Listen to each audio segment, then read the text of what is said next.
Hi, I'm Dr. Julie Ratino. Hi, I'm Sherry Rutledge, registered nurse. And we're here at Vitality Wellness in Fort Worth. And we're going to talk a little bit today about ourselves and our backgrounds and who we are. This is Julie Ratino. Just so you know a little bit about me, I grew up in the Midwest. I went to college specifically for the reason of going to medical school. I kind of always wanted to go into medicine. I went to college in Omaha, Nebraska at Creighton University, did the whole pre-med track, went to medical school there, and I specialized in radiology. So I studied radiology and stayed in Nebraska for, I think, 13 years total. And then my husband was also in medicine at the time. So we kind of followed each other around the country with our training. And I did some specialization in pediatric radiology. And then we ended up coming down here to Texas for my husband's job. At the time, it just made sense for me to stay home with my child as my husband was starting his private practice down here. And I never thought that I would be staying at home with my child instead of practicing medicine, but I found I just really loved being at home. I mean, I could be the 1950s housewife. I love being in the kitchen, taking care of the home, taking care of kids, doing the play dates, doing all of that. So I essentially retired from medicine for about 10 years and stayed home with my daughter and just loved every minute of it. And then it was time for me to try something new, and radiology just wasn't something that I was going to be able to get back into at the time because I had been so far removed from it. So I was just trying to find things that interested me personally and professionally. And that's when I kind of got into this wellness medicine.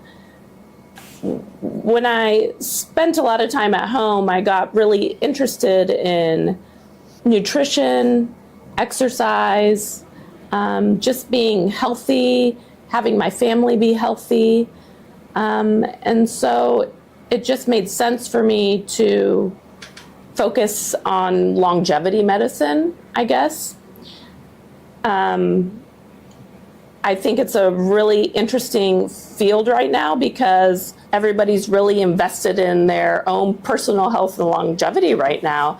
And there's a lot of information out there to try and filter through. And I think I can be really helpful helping patients get through all this information and trying to figure out what is true, what's accurate. Well, she's always the smartest person in the room, obviously. This is Sherry Rutledge, registered nurse. Julie and I work together. I'd like to give you all a little bit of background on me and how I came to work with Dr. Julie. I've been a nurse for 25 years this year. I started out as an LVN here in Fort Worth. I was born and raised here in Fort Worth. I started out as an LVN, got my RN. I've worked in pretty much in Fort Worth my entire career. Started out at All Saints when it was still just All Saints before the Baylor and the Scott and White were added to it. Was in the oncology field, worked on oncology, then the emergency department for a couple of years, and then I left All Saints altogether, went to Baylor Surgical Hospital, where within a year I was in the operating room, and that's where I spent most of my career up until about 4 years ago. And in that time, if anybody knows a nurse, you know that a nurse never has just one job. We always moonlight somewhere along the way. And that for me was always typically with a plastic surgeon. So before I was ever a nurse, I worked for a plastic surgeon, and then have kind of always kept plastics close to my heart. So while I was in the operating room, I became a first assistant. I did ortho, neuro, and plastics, a lot of microvascular head and neck, and kept a kind of a side job with a plastic surgeon almost all the time. Well, so and that's why you look the way you do, Sherry. Oh, thank you, Dr. Julie. But yeah, so it's always been close to my heart to do something with aesthetics. And, you know, I've gotten to work closely with some really great surgeons here in town. And I've learned a lot along the way. I will say that you have taught me a lot about skincare and aesthetics because you are so passionate about it. That I am. Yeah. I love skincare, and I'll do a peel on anybody that will give me an inch of skin. I've worked with a lot of brilliant surgeons throughout the years, and I've been lucky to have learned from them along the way. So that being said, after I left Baylor Surgical, I worked really quickly in Euless for about 18 months before doctors Tim and Tom introduced me to the brilliant Dr. Julie Ratino, and I was allowed to work with her and begin. How long had you been doing this? Maybe a year? Maybe a year. And I feel like, Sherry, you just kind of fell into my lap, but it worked out so perfectly because you were interested in a lot of the same things that I was doing, and you were so excited to learn about all these new things that we were doing too. And so you've just been a really fun addition, and we've grown a lot together. Absolutely. And I think, the way Doctors Tim and Tom kind of approached me is it started out as help Dr. Julie with her med spa, but help us do their kind of side project as well, that I get to work with you full time instead. We've gotten to do what we're doing, and I met you, and it was kind of like, oh hey, here's Dr. Julie, see what y'all can do. And we just literally started brainstorming. At first it was running with it. And yeah, it's been a great team. It really has. Just the two of us, but we complement each other well, and we have both been wearing so many different hats, and it's been really fun. I think it has. And I'll talk to people and they'll be like, so who do I make an appointment with? And I'm like, well, you have two choices. and it's great. But it is the two of us, and we do wear a lot of hats, but at the same time, it's nice that it's the two of us. Where I think when we started out, it was, Botox, fillers. We started getting a lot of education on that. And then we kind of morphed into hormones, and because of course people think Botox and fillers is only for women. We morph into hormones where we start bringing more men in.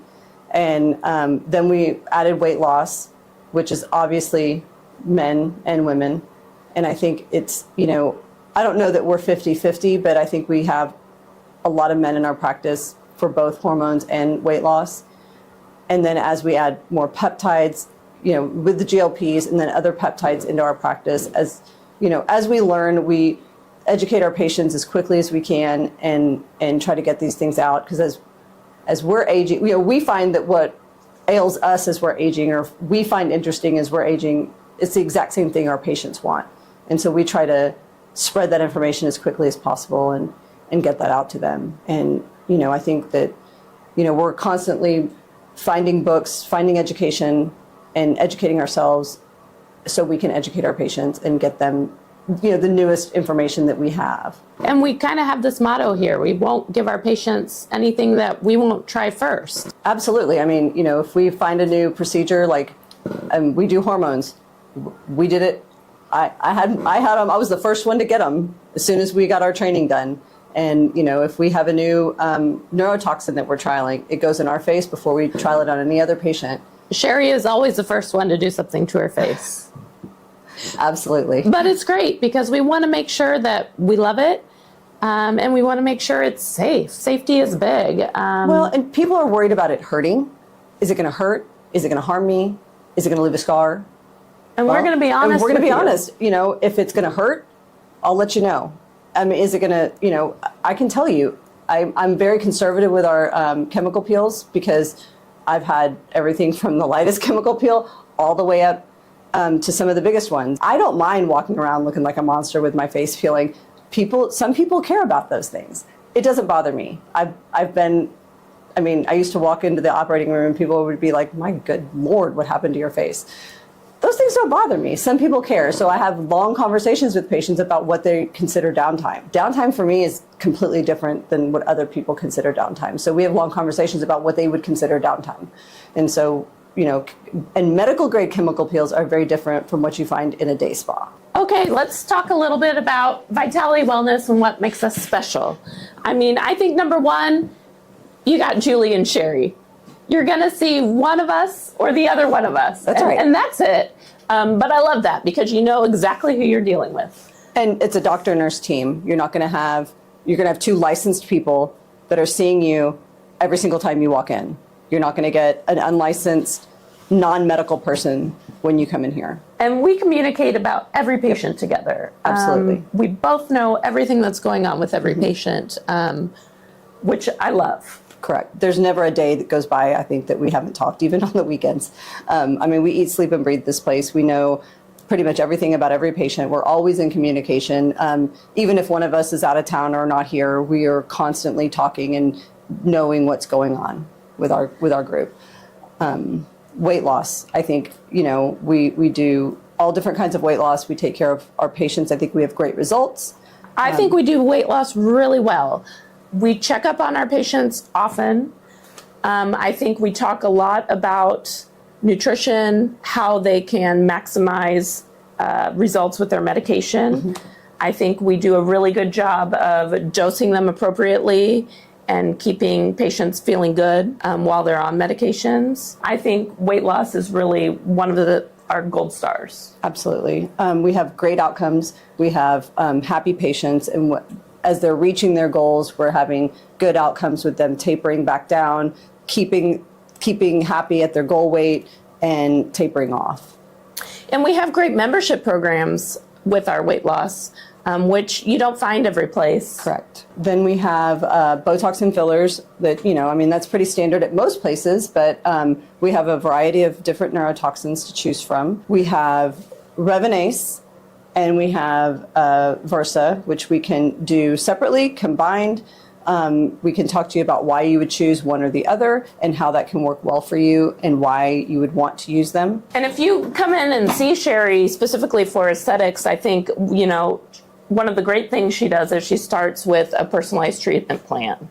And wherever you go for aesthetics, you want to make sure that you're getting a personalized treatment plan. Absolutely. Up front, so you know that this is what you specifically need, and you why. know what the expectations are, what results you can expect, and also what fits into your budget. Well, speaking of a customized skincare plan, I had a patient the other day that came in thinking she wanted Botox. She was very young, and it wasn't that she didn't or couldn't have had Botox, but when I sat her down and talked to her about what her goals were and what she was trying to achieve, really, she needed to start with some medical grade skincare.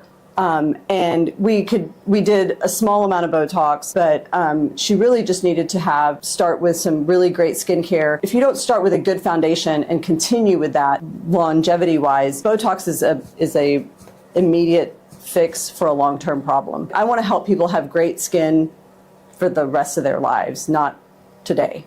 I want to make sure that we have a long-term plan in place and we fix things not just today, but for the next 20 years. I want you to be patient, not today, but for moving forward. I think it's an exciting time for us because we are growing. We are always trying to find new approaches to anti-aging, to longevity and wellness. And we're constantly learning, and we have patients that are educating us too. So if you come in and you have an idea or something that you've heard of that you're not sure that we carry or you think you want us to carry, we'll learn about it. And if it's a possibility, it's not off the table.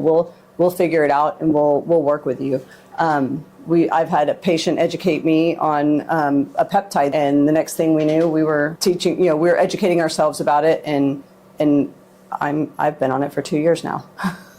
So it's we are constantly educating ourselves and bringing new information to the table and educating ourselves about things. And I think, like Dr. Julie said, it's a good time for us to move forward and bring new things. There's only 2 of us, but we are growing quickly, learning a lot of new things. We are small but mighty. We're your gals. We're your team. I think we can wrap it up for the day. We hope to talk with you guys on a regular schedule to give you guys some information each week about some of the new exciting things we're doing. We are one of the only med spa podcasts in Fort Worth. We're really excited about that. So come tune in, listen to the GlowGetters. We're gonna give you a lot of great pearls over the next few months. So like and follow us at vitalitywellnessfortworth.com. Thanks a lot. Bye-bye. Bye.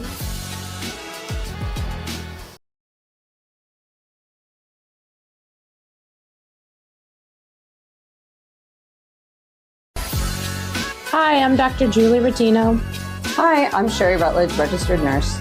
and we're here at Vitality Wellness in Fort Worth. Welcome to our podcast. Today we will be talking about patients over 40. We have a lot of patients who come to us who are approaching 40 or over 40, and there's a lot of different options we have available for you. I think a lot of these patients, whether it's men or women, they have a lot of the same complaints. They're complaining of not being able to maintain their weight like they used to be, not having the energy that they used to have, maybe disturbed sleep, maybe increased anxiety. I think these are all really common, don't you, Sherry? Of course, decreased libido, dry skin, dry mouth. Just the list goes on and on. And there's really a lot of options available to these patients. Absolutely. That we can tackle these from a lot of different areas. One place that I really like to start is hormones. Like, let's take a look at your hormones and see where you're at. A lot of our patients haven't had their hormone levels checked in a long time. And first we need to know where you're at with your different hormone levels. Yeah, so once we look at your hormones, we can see what if we need to adjust those. Vitamin D levels are one of the things. Almost every single person's vitamin D level's low, and that's a quick and easy fix. So we have two ways we can help easy fixes with hormones. We can do creams for both, or women, we can do creams or hormone pellets. And for men, we can do injections or pellets. Yeah, I think there's a lot of press lately about estrogen and testosterone. A lot of people in the past were scared of estrogen, and they are talking about a lot of the research that was done in the past wasn't really great research. And so estrogen is really a great option for women who need to replace their hormones and going through perimenopause and menopause. And testosterone, a lot of people think that that's just for men, but that's not the case, right, Sherry? Absolutely. Testosterone's great for women. Obviously we don't need as much as men, but we still need it. And when women are low, we find extreme fatigue. We need it for energy levels. We need it for sleep. It helps with your time in the gym. We see lots of benefits with it. And if you decide to go the pellet route and you do need estrogen or estradiol, we can add that into your pellet so you're not having to take that on a daily basis via patch or pill form. So that's a nice addition. So you're only doing estrogen with your testosterone pellet every 4 months or so. And it's a nice way to be able to do your estrogen just, quarterly versus daily or weekly. Yeah, and I love the pellet therapy because it's a quick, easy procedure. You only have to get it every few months, and then you can kind of forget about it. And people feel great after the pellets. And a lot of people say they feel like they felt 10 years ago. Absolutely. It's a quick 5-10 minute procedure for both men and women. And like you said, it's every couple months, and we get them in, get them out, and it's nice and easy and virtually painless. I think one of the number one reason, though, we see our patients, especially over the age of 40, is for weight loss. Absolutely. People are, especially as they're approaching their 40s, are definitely having trouble maintaining their weight like they used to. I think the pandemic got a bunch of people into trouble as well. And so it's a really hot topic right now. I think that there's a lot of bad press about weight loss medications lately. So I'd kind of like to debunk some of these myths about these weight loss medications. Sure. And I think one of the biggest myths or one of the biggest concerns that we have with some of our patients that come in is that they think they're cheating. And it's absolutely not a cheat. You just need assistance. Yeah, what these are is they're really great tools that help you achieve a certain goal. And a lot of us just need to make changes to our lifestyle, to our habits, and these allow us to do that. And so they're a really great tool for making lifestyle changes that are going to make us really healthy and get us living longer and having better lives. We have, a lot of our patients have come from primary doctors. We have got some good relationships with some doctors here in town, and they have sent some patients over, and they just have like you said, during COVID, maybe created some bad habits, and just they have healthy lifestyles, but they have maybe just can't quite get to where they want to be on diet and exercise alone. Or they have gotten out of the habit of good diet and exercise and just can't quite figure out how to get where they want to be, and need guidance, not only in how to follow the regimen of the weight loss medication, but also how to maintain it with diet and exercise. And so that's kind of where we come in, and seeing them frequently with the medication, and talking with them on how to follow a diet plan, and how to add in weekly exercises and that sort of thing, helps them get to their goal weight. And I mean, these are really awesome medications, these GLP-1s. I have a patient recently who, first of all, I mean, has lost a lot of weight. She's lost about 60 pounds now.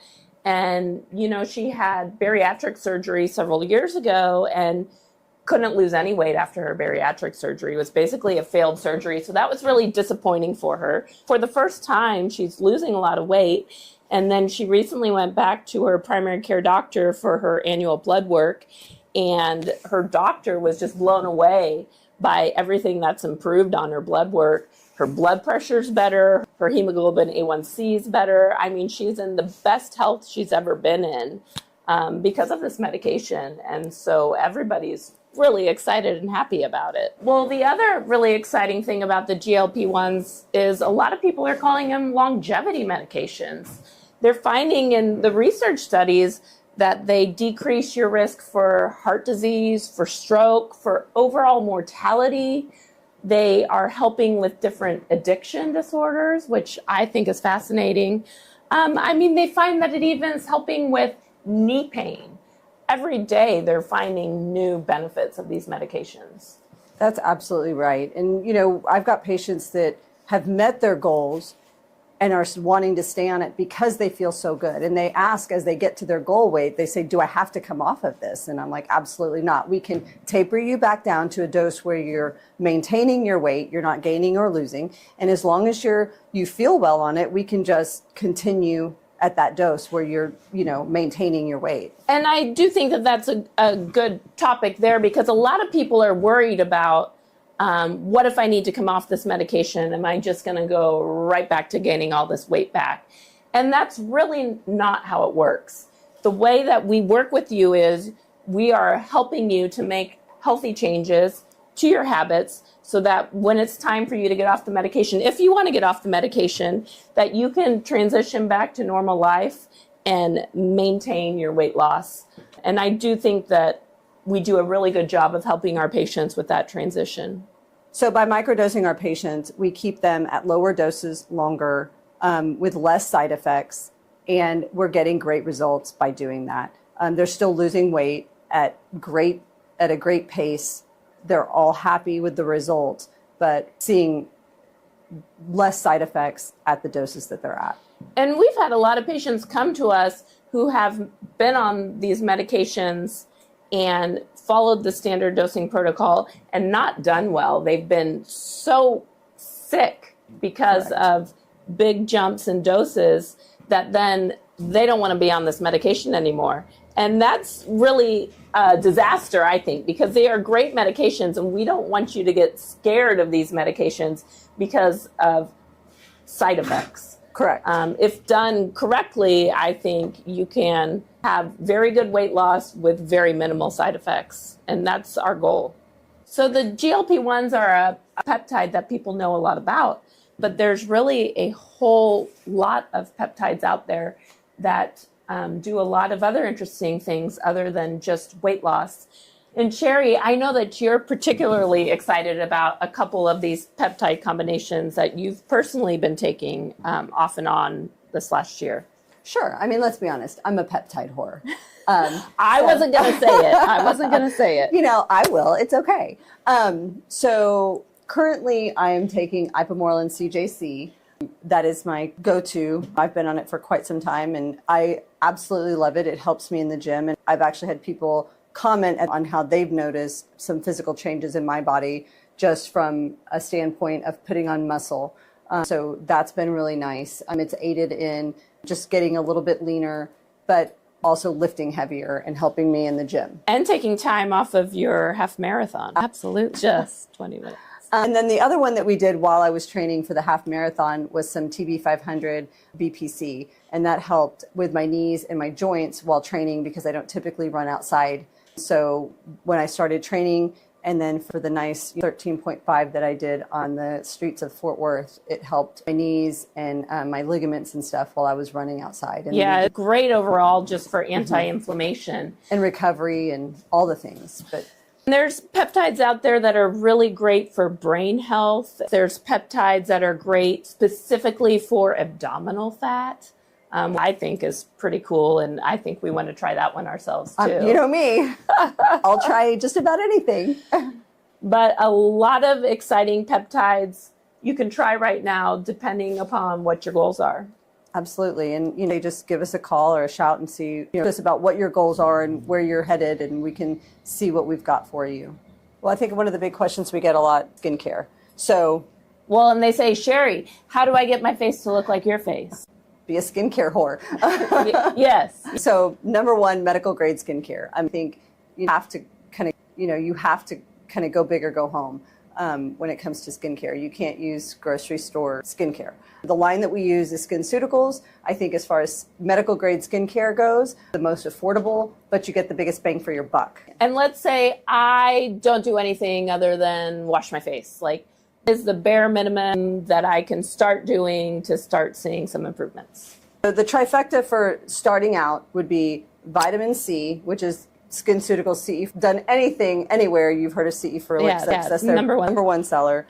Then a retinol of some sort, then good sunscreen. And SkinCeuticals has a great mineral-based sunscreen that you can get it with some tint or without some tint. And it's literally like liquid, and it goes on and you hardly feel it. In Texas, we need sunscreen. Absolutely. And if you talk to either one of my children, they will tell you that I used to dip them in a vat of sunscreen almost their entire lives. So I firmly believe in sunscreen. And I think that's a great place to start. And then you can start adding in more products as you're comfortable. Correct. To get to the skin health that you want. For sure. Well, I think that's it all for us today. So thank you for joining us. Book an appointment or come see us. Please give us a call or follow us on any of our socials or on our website at vitalitywellnessfortworth.com. Thanks for tuning in. We're the GlowGetters. We hope to talk with you each week and tell you all the important things you need to know about medspa, what's available to you ladies and men. The content shared on this podcast is for informational and entertainment purposes only. We're here to empower you with knowledge about wellness, aesthetic treatments, supplements, and the science behind vitality, but we're not diagnosing, prescribing, or treating any medical conditions through this podcast. Always consult directly with a licensed medical professional before starting any new treatment, supplement, or wellness program. If you have specific questions about your health, hormones, skin, or overall wellness, our team at Vitality Wellness Medspa in Fort Worth, Texas is ready to help. Schedule a consultation with our experienced providers by visiting vitalitywellnessfortworth.com or calling us directly.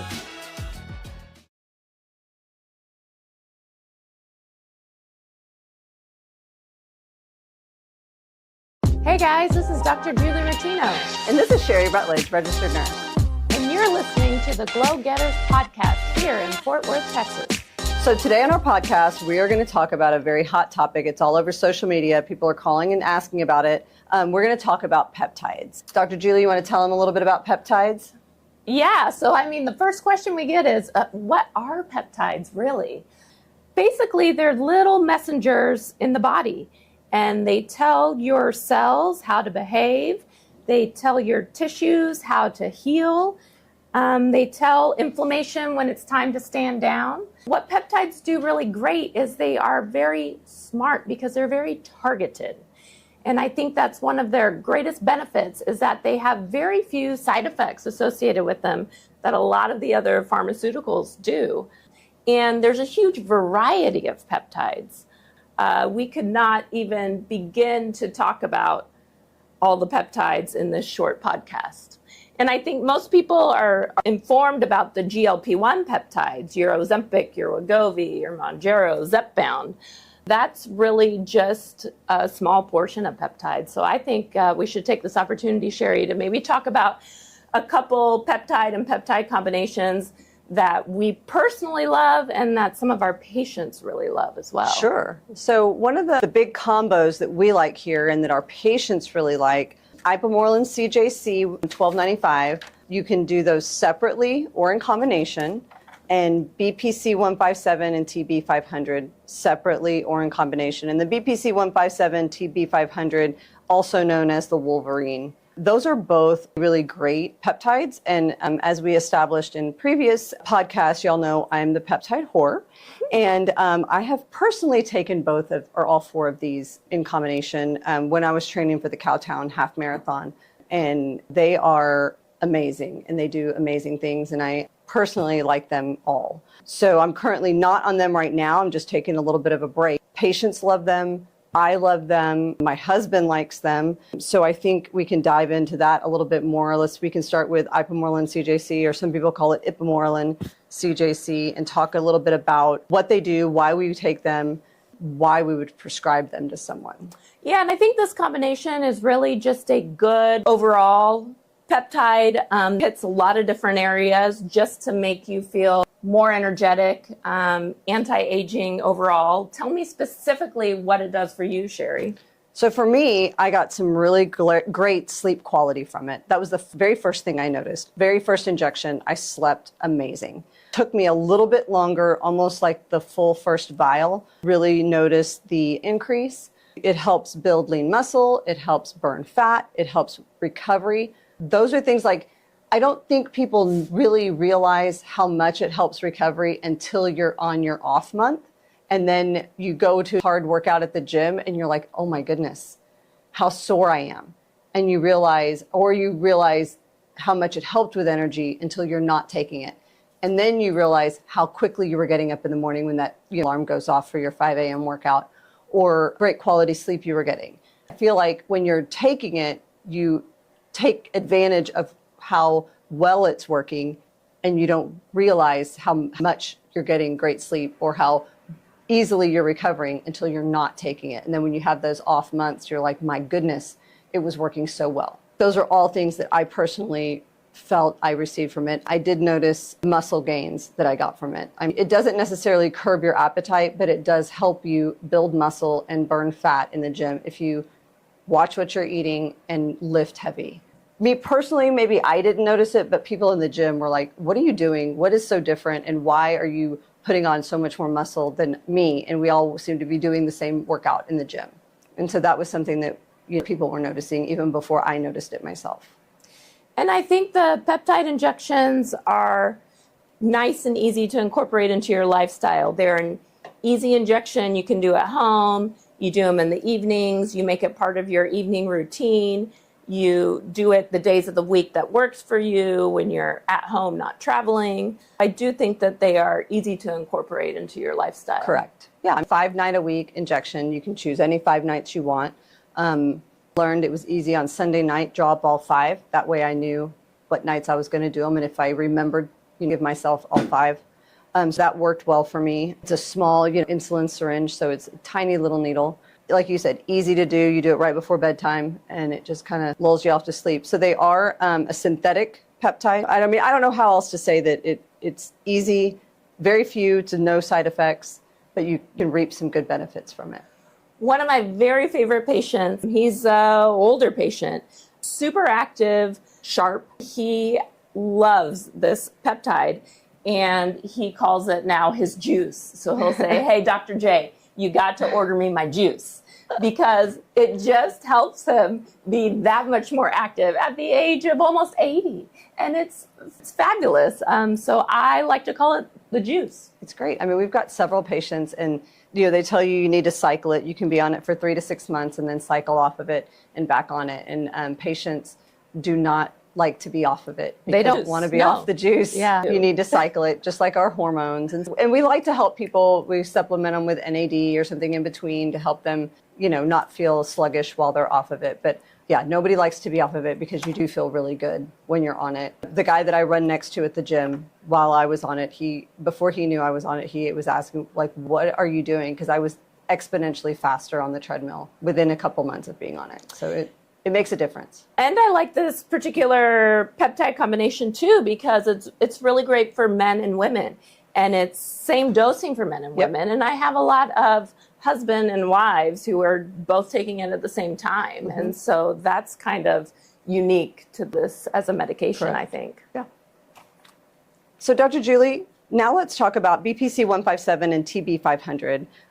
So BPC is body protective compound 157. It's, again, a synthetic hormone. And TB500, thymosin beta 4. This one they call the Wolverine drug. And they call it that because it accelerates healing in tendons, muscles, and ligaments. And it also helps protect neurologic and gut support. So great for healing if you have an injury. You know, we use it for patients that have had surgery. We have a couple patients that have used it with some total joint repair or shoulder surgery. And it even helps wound and skin healing post-surgical, which is really neat. You talked about gut repair, and they talk about how it's really great for patients who suffer from IBS symptoms because it helps with gut inflammation. Really, any inflammation in the body, one or both of these peptides are really helpful.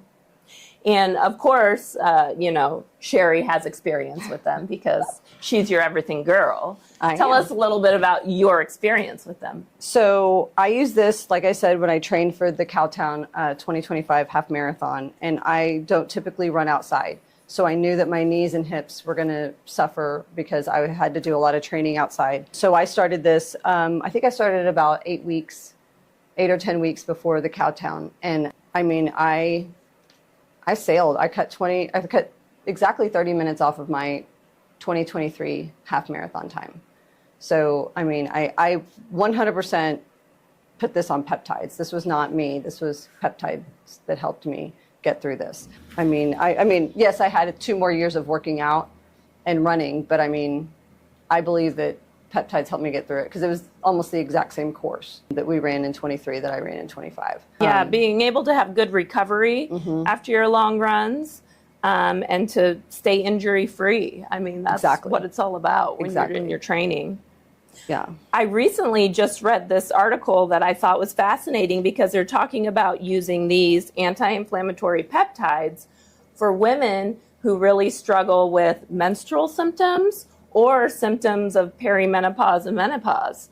I'm talking about heavy periods, cramping, bloating, waking up and feeling really puffy. I mean, let's be honest, that's all just inflammation. Correct. And so I think that it's a really neat idea to be using these peptides to help with inflammation in women with their hormones. And I would encourage any woman to give it a try. Absolutely. Because, you know, I mean, anyone who's of our age and talks anything about perimenopause, menopause symptoms, their feed is going to be full of all these cortisol helpful things that are supposed to lower your cortisol. And who knows what cortisol is just a stress response to inflammation, right? Right. Try and tell somebody, so don't be so stressed out. Correct. And we all have stress in our lives, no matter what you do for a living or what your home life situation is. So I think, you know, this BPC 157 TB500 might be helpful for any of that because who knows what your true cortisol level is, no matter what your lifestyle is. Yeah, if we can fight tissue inflammation on all fronts, I mean, that's going to help these women feel better. Absolutely. Absolutely. And I think, you know, we have several patients that are on this that truly they love it for helping with. We have several patients that we used it for surgical recovery, and then just minor gym issues where, you know, they hurt their shoulder in the gym, so they used it for 6 or 8 weeks to help them kind of recover from a shoulder injury or an elbow injury, and they had great results with it. So I think it can be used in all aspects of minor injury, tendon, ligament, muscle, and like you said, skin. It works great for even surgical recovery, plastic surgery, or anything like that. Really, the sky's the limit with these peptides. We have this big book that's like an encyclopedia of peptides, and it tells you about all the different ones available. And it's not unusual for us to have a patient come in and ask for a very specific peptide or have a very specific concern that they're looking to address. And we get out the encyclopedia and we see how we can help them. Recently, we had a patient who was interested in dihexa because he was wanting to improve his cognitive abilities. You want to talk about him, Sherry? Sure. So we called our pharmacy and they didn't immediately have access to it and called us back actually it's been a couple months, and told us that they now have dihexa. It's in, I think it's nasal spray in pill form or a cream in pill form. I can't remember which one, but the patient chose the pill form. And so he's been on it for a little while, but now he has chosen to stick with methylene blue, which we'll talk about that. Ooh, I smell a future podcast. In the future, because I think that deserves its very own podcast for that. But he chose to do a month of dihexa, but then chose to move on to methylene blue strictly because it has other, not just cognition, but some other things, some other properties that he wanted to get out of it. And it's a little bit easier on the wallet than dihexa. And dihexa with only cognition was just a little bit too expensive for all the other health and wellness things that he does. And I understand that, but a hot topic right now is trying to fight against dementia. Absolutely. Everybody is trying to figure out, how do I eat? How do I live? What can I take to help reduce my dementia risk? Mm-hmm. And so I think that exploring the world of peptides for that is very interesting. Yes, it is. So I think that's going to do it for today. Thank y'all for joining us. Tune in next week. We've got some really exciting hot topics that we're going to discuss. Thank you for joining us, and make sure you like and subscribe and stay tuned for our upcoming podcasts about women's health, future treatments, and more on peptides. The content shared on this podcast is for informational and entertainment purposes only. We're here to empower you with knowledge about wellness, aesthetic treatments, supplements, and the science behind vitality, but we're not diagnosing, prescribing, or treating any medical conditions through this podcast. Always consult directly with a licensed medical professional before starting any new treatment, supplement, or wellness program. If you have specific questions about your health, hormones, skin, or overall wellness, our team at Vitality Wellness Medspa in Fort Worth, Texas is ready to help. Schedule a consultation with our experienced providers by visiting vitalitywellnessfortworth.com or calling us directly.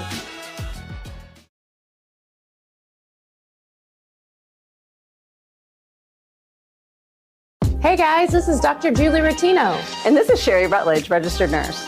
And you're listening to the GlowGetters podcast here in Fort Worth, Texas.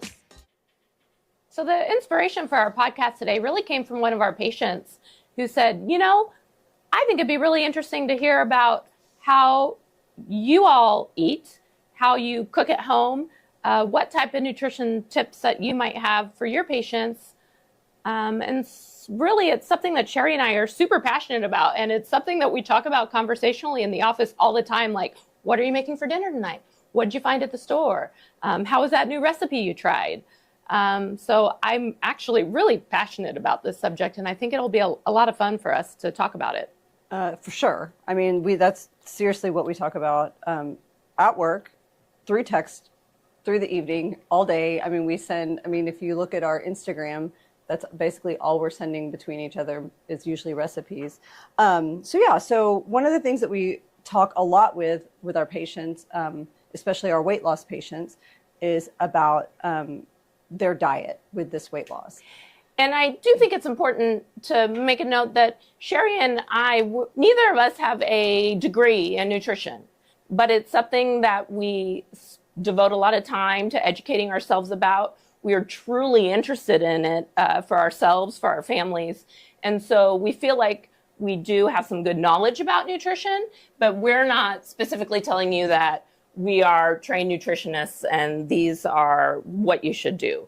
These are good tips and tricks, I think, for our patients who are trying to maintain a calorie deficit over a long period of time, and also just to have a better lifestyle in general and increase your longevity over time.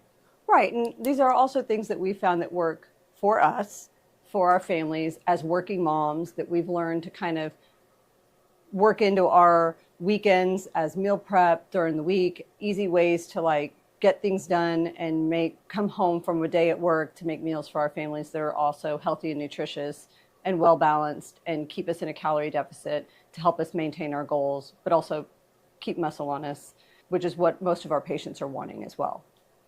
Yeah, I think the GLP-1 specifically, everybody is concerned about losing muscle mass. And I think anytime you're in a calorie deficit, you need to be able to maintain your muscle mass. And it's not really specific to GLP-1s, in my opinion. And so there are ways to lose weight appropriately where you can maintain your muscle mass. And that means you need to be strength training and you need to meet protein goals. And I know that Sherry talks a lot with our patients about protein goals. Right. And we try to get patients to hit their protein goals of 100 to 150 grams per day. And, they look at us and they say, oh yeah, sure. It's hard. And when you get down to where you're counting protein, grams of protein per day, 150 grams is a lot. And it's easy to do if you're drinking those grams of protein in a protein shake. And that's okay, but we really want you to eat your protein. If you get to 100 or 110 and it's in the evening and you're like, man, I'm so close and I just need to get those last 40 grams and you want to grab a protein shake, that's okay. But I don't want you eating 2 to 3 manufactured protein shakes a day to meet your protein goals. And if you're somebody who maybe only eats twice a day, you cannot really meet your protein goals in like 2 meals a day. I mean, that is pretty much impossible. So it does take some planning ahead, and meaning that you are going to have to eat more often, more regularly through the day, and you're going to have to plan ahead to meet your protein goals. And we understand that there's some jobs that you can't always have pre-planned, pre-portioned meals to carry with you. And so sometimes if you're a school teacher and you have to have a protein shake for lunch, but then you can have a good breakfast with food that has protein in it and dinner with food that has protein in it. You said, Dr. Julie, planning. We just have to pre-plan. Otherwise, it's not going to work. I think that one of the points that I like to hammer home to my patients a lot of times is that they have found that having 20 to 30 grams of protein in the morning is actually one of the most important things for weight loss and weight maintenance. And I think a lot of people are not getting 20 to 30 grams of protein in the morning. So even just making that one small change and starting there can be very helpful. And fiber. I think fiber is a big goal to hit as well as protein. I mean, we hammer home protein a lot because protein can keep you satiated. It can help maintain muscle mass, but fiber is going to also help keep you satiated. It's going to help move things along through your gut. What else could it help with, Dr. Julie? Well, and I think that's a great point because I think that everybody talks about protein all the time and people should be talking about fiber a lot more. Like you said, fiber is very satiating like protein is, so it's going to make you feel fuller and for longer. It's also going to ensure that you're getting enough plants throughout the day, so you're getting your vitamins, your nutrients. It's very nutrient dense. It's very good for your gut health. It's really a longevity thing, the fiber. So 25 to 30 grams of fiber is what you should be getting daily, and that's hard to do too. Very hard. And if you just sit down and track for a couple days how much fiber you're getting, I think you would be blown away by how little fiber you're really getting. Basically, if you try to eat as many plants and seeds as you can really get your fiber goals. Well, I think one thing that we've been eating a lot of that you and I have both found is our Kelly salad. And I think I've told a couple patients about it that have learned, and that's one great way to get fiber. I mean, we can put it on our website, we can have it for patients, but it's chocked full of fiber. One thing I love about it, I can make it on Sunday. I can eat it throughout the week. It lasts well, and it kind of goes, you can throw a can of tuna on it, you can throw some grilled chicken with it. I personally eat it without any dressing, but I think you can eat it any way you want, and that's one good way to get a lot of different vegetables, a lot of fiber, a good amount of fiber, where normally you wouldn't get that. But it's something that we kind of found, I think, through the pause. Did we get that through the Pause Life? Yes. We found that with Dr. Yes. Mary Claire. And it's basically a combination of different dark green leafy vegetables and cruciferous vegetables that are all high in fiber. Other foods that I love that are really high in fiber is avocado, pears and raspberries, almost any nuts and seeds, unprocessed oats, beans, legumes, edamame. These are all really nice high fiber foods. And all it really takes is throwing in a handful of them into your meals to really beef up your fiber. Right.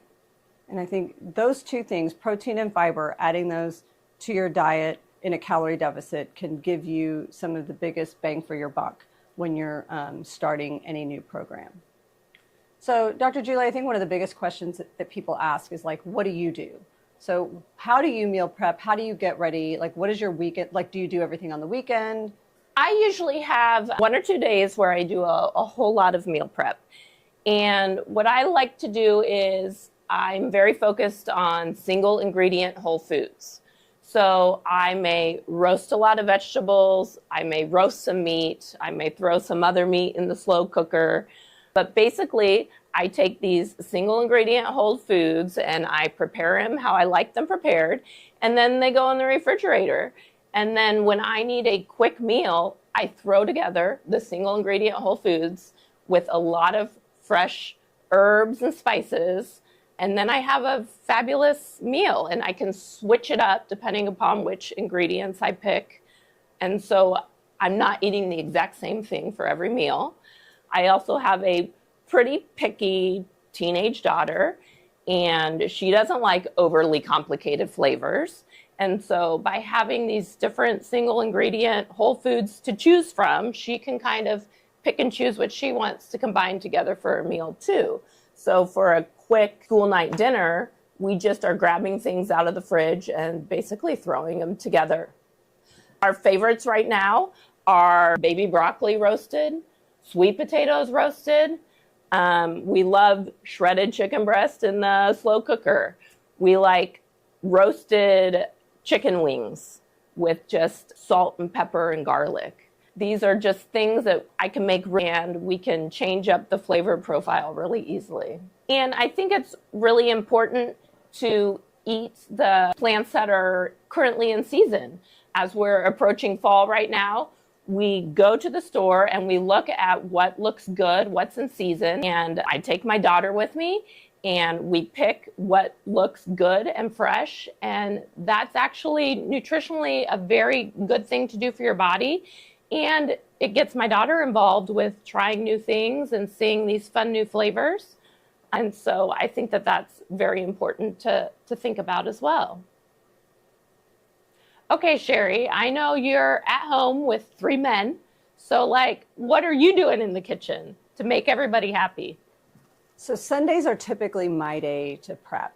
I usually go to H-E-B on Sunday mornings and I gather my stuff, and that's when I make my big giant Kelly salad, because I know, I'll be honest, they don't touch that one. That one's all for me. Well, it's nice to have something in the fridge that you know is going to stay in the fridge. Exactly. That's mine. That's my personal salad that I know is going to be mine. And then the rest of the week, like, I'll kind of semi-plan my week.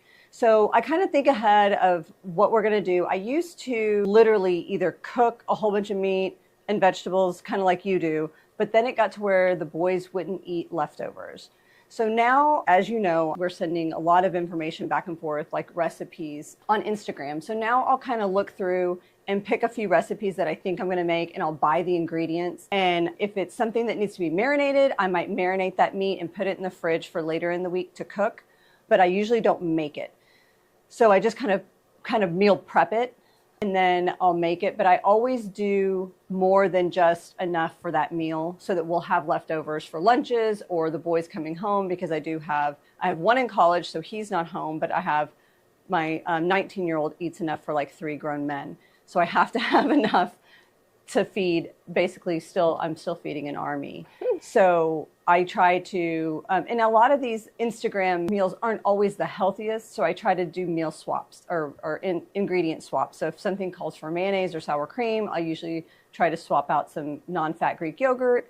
And I've learned that you can't always swap out Greek yogurt. I can't do the whole thing. I kind of maybe half and half it, so you still get some of the good flavor, but we save some calories. So I do some adjusting of ingredients to try to save calories and save fat grams, still get the good healthy fats, but get good flavor. And that's how I meal prep through the week. I still almost cook every night, but make sure that I shorten the duration that I'm cooking. And I think basically what a lot of it comes down to is preparation and just planning ahead. And I know that people have very busy schedules and things need to be convenient, but if you get in the practice of preparing and planning ahead, it really becomes easy and quick. I love to, in the mornings, if I'm taking my daughter to school or driving carpool to school and you see the Chick-fil-A drive-through line wrapped around 3 times, and I say, how long do you think that they've sat in that line for their breakfast, Sophie? And she'll say, oh, probably 10 minutes. And I'll say, how long did it take Mom to make her breakfast this morning?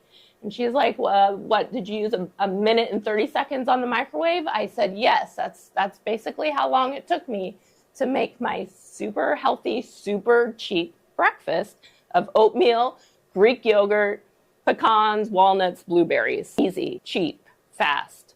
But it took a little bit of preparation and getting into a routine.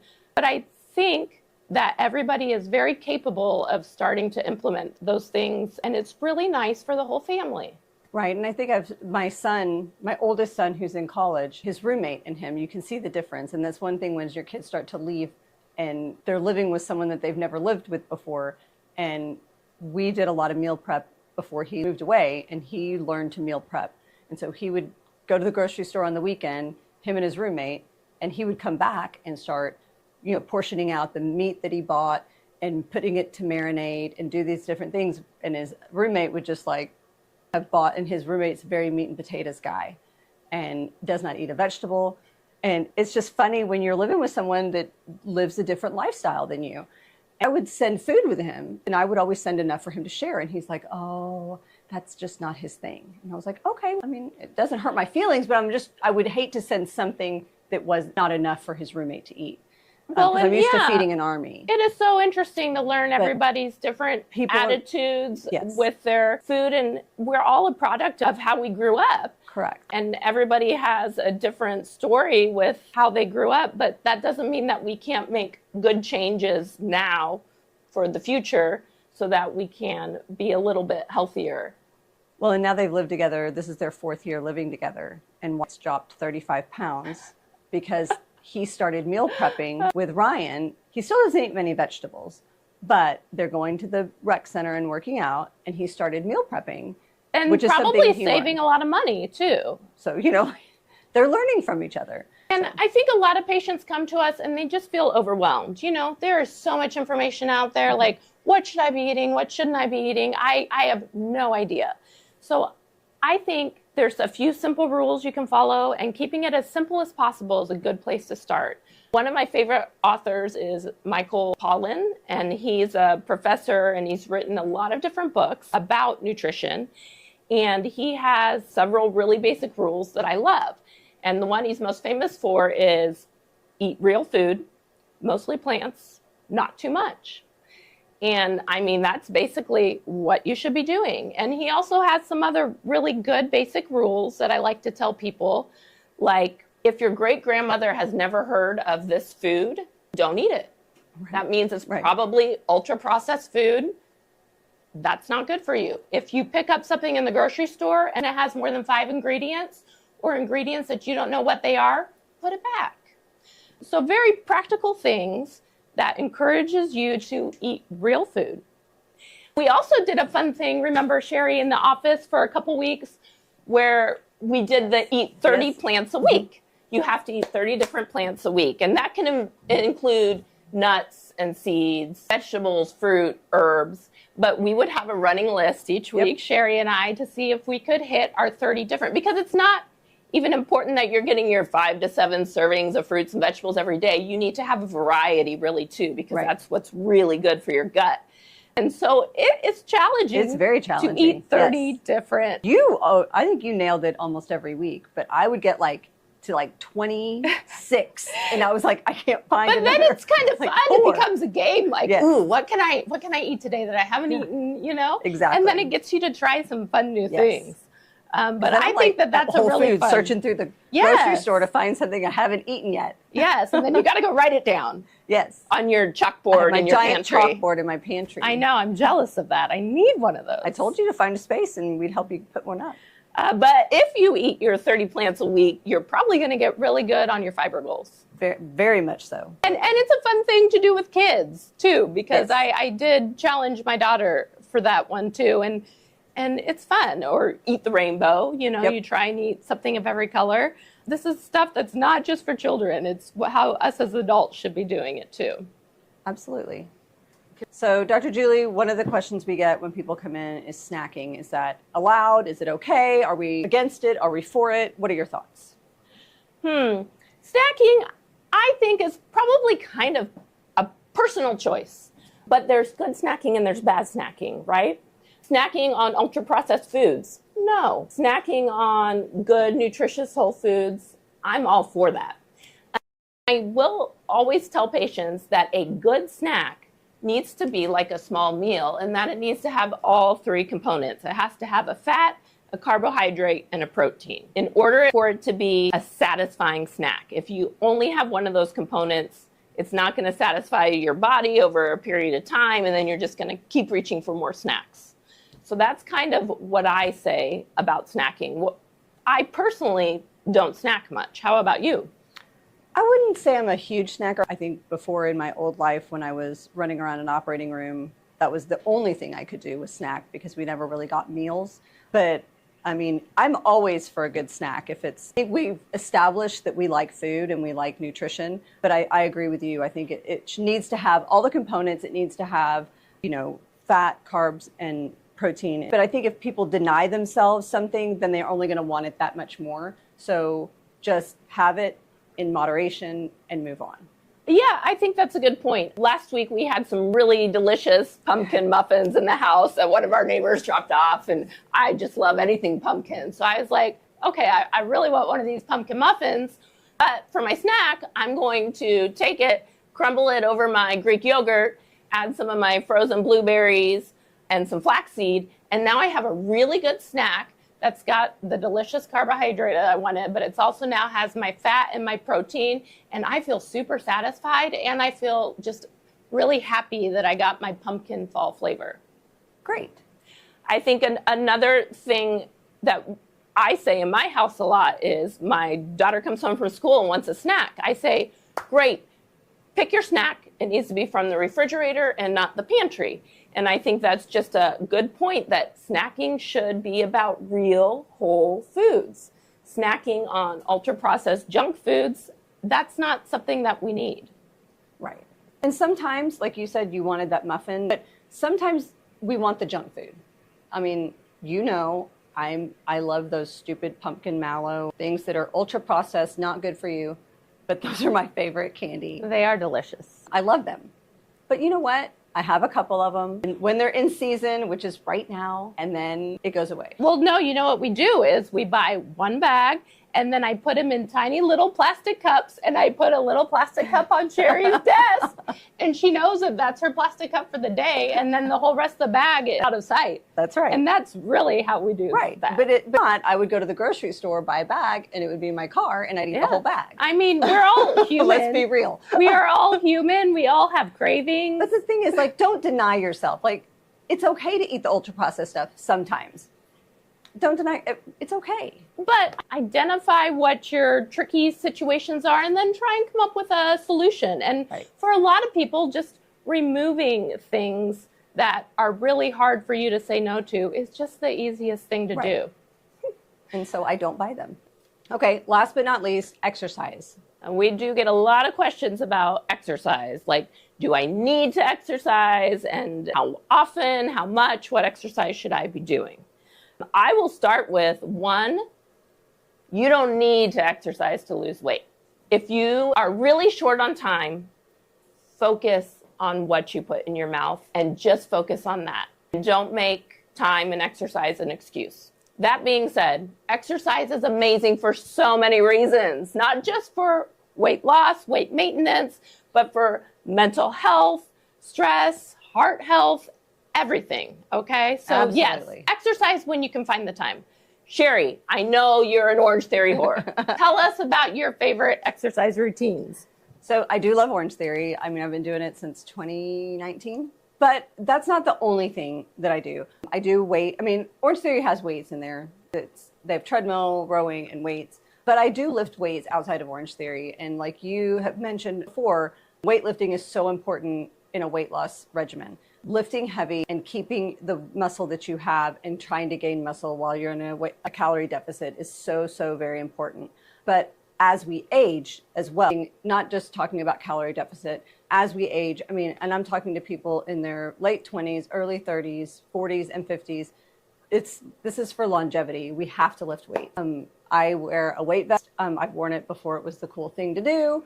I now am wearing a weight vest at Orange Theory just because we have to build muscle. We have to keep that muscle. I want to live long. I'm doing it for my own health. I'm doing it for my brain health. I'm doing it for all these things. You've been talking about building muscle and lifting heavy for as long as I've known you, and you've been preaching it for a long, long time. And so we have all the weights at my house. So I do those weights like 1 or 2 days a week while I do Orange Theory 3 to 4 days CrossFit. I like the cardio mixed with the weights. What do you do, Dr. Julie? I do a whole variety of things, but I think the most important thing that I do is my strength training. It's really going to be the only thing that changes your body composition quickly. And for a lot of people, it's not even necessarily about losing pounds. It's about trying to change their body composition, which is put on more muscle and decrease their fat, because that changes your inches. It changes how you look and how you fit in your clothes. And for most people, that's where they feel good. And it's good for longevity. You need to decrease your body and keep your muscle mass. So I will say strength training is the most important thing I do, and I love it for so many reasons, and I'll tell you why. One, it is cheap. You can do it at home with a couple kettlebells or dumbbells. So it's basically free. You don't have to sign up for a subscription. You have small kids at home. You don't have time to go to the gym. You can do it at home. You can do it with your kids. You can do it while you watch Netflix. You can do it in 15 minutes. If you lift really hard, really fast, I can get a great workout done in 15 minutes, which is really great when you're busy. And when we say lift heavy, we're basically saying lift as heavy as you can without hurting yourself. Like for me, 100-pound, 5'4" lady, I'm doing maybe deadlifts with 60 pounds and squats 40 to 60 pounds. And that's where I feel comfortable, where I know I'm not going to put too much stress on my low back injury, but it's heavy enough that it's giving me results. So dieting is hard. I mean, I think the main thing we get from our patients is this is just tough. It's hard. There's so much coming at them. Should they be vegan? Should they be fasting? Everything's coming at them at 1,000,000 miles an hour. And they come to us wondering what's the best way, how, and I don't know that there's a right or wrong answer. One of the other questions we get a lot is fasting. Should they intermittent fast? What are your thoughts, Dr. Julie, on fasting? I think fasting works well for some people and doesn't work well for other people. I think it's pretty individual. I will say intermittent fasting, like on a biological level, it is really great for your body.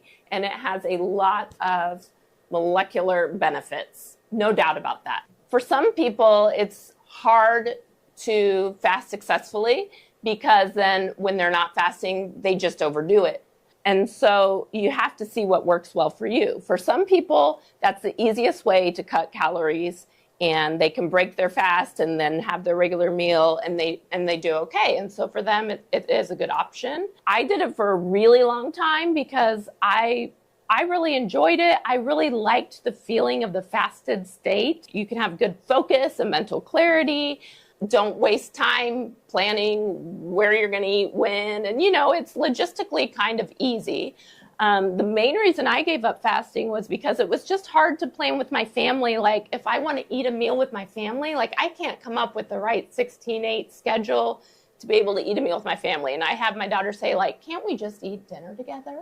And it's like, you're right. Okay, so the fasting didn't work for me for that reason. But I think if it's something that you want to try it. Everything works differently for different people. I think the hardest thing with the intermittent fasting I have found with people is that, like you said, when they come off the fast, they just eat whatever they want. And that's the biggest problem, is they have to come off the fast appropriately and eat appropriately, not just, go to Chick-fil-A or fast food. They have to eat appropriate meals. And that's where maybe some people get in trouble with intermittent fasting. Like you said, you have to find what works. Okay, y'all, we had a really fun time talking about this topic today.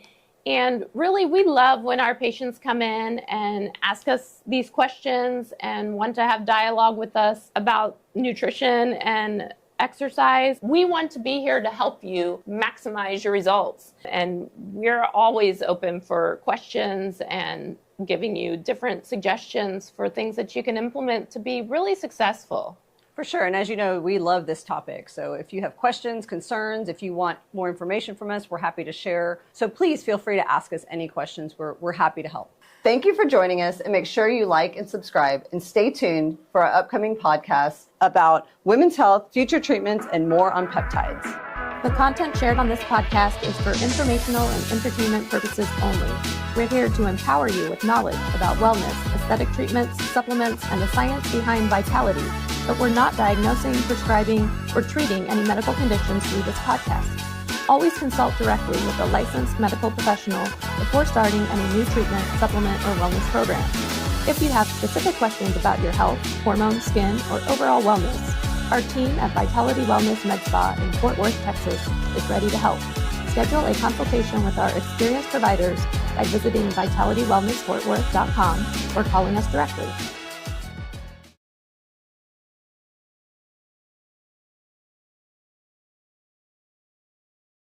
Hey guys, this is Dr. Julie Ratino. And this is Sherry Rutledge, registered nurse. And you're listening to the GlowGetters podcast here in Fort Worth, Texas. Welcome back. This is Dr. Julie Ratino with Vitality Wellness here in Fort Worth. Today I have a super exciting topic that we're going to talk about. It is about something that's been around for a really long time, but is just a buzzword right now that a lot of people want to talk about. And this is methylene blue.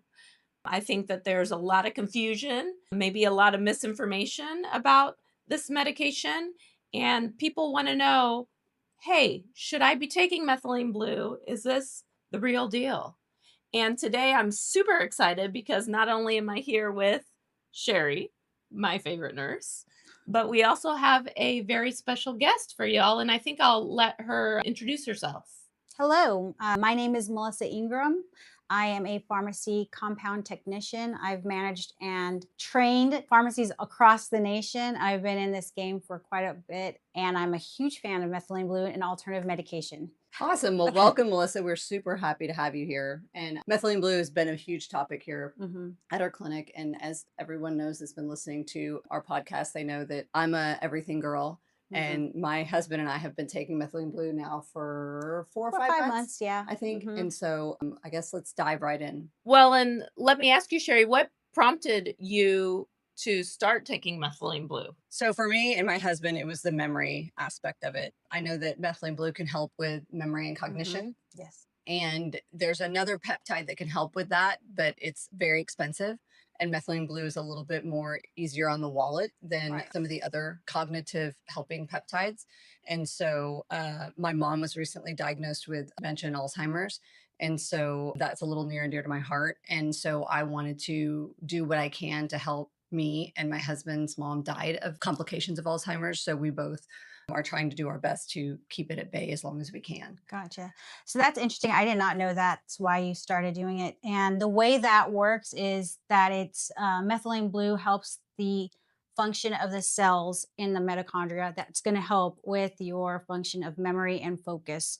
So it's breaking down bad cells and healing it. It's driving good cells where they need to go to the mitochondria to help the focus and the memory. So it's huge on that. And that's why a lot of people are getting into it now. But originally it was used in the, early early 1900s, late 1890s, right before World War I for malaria.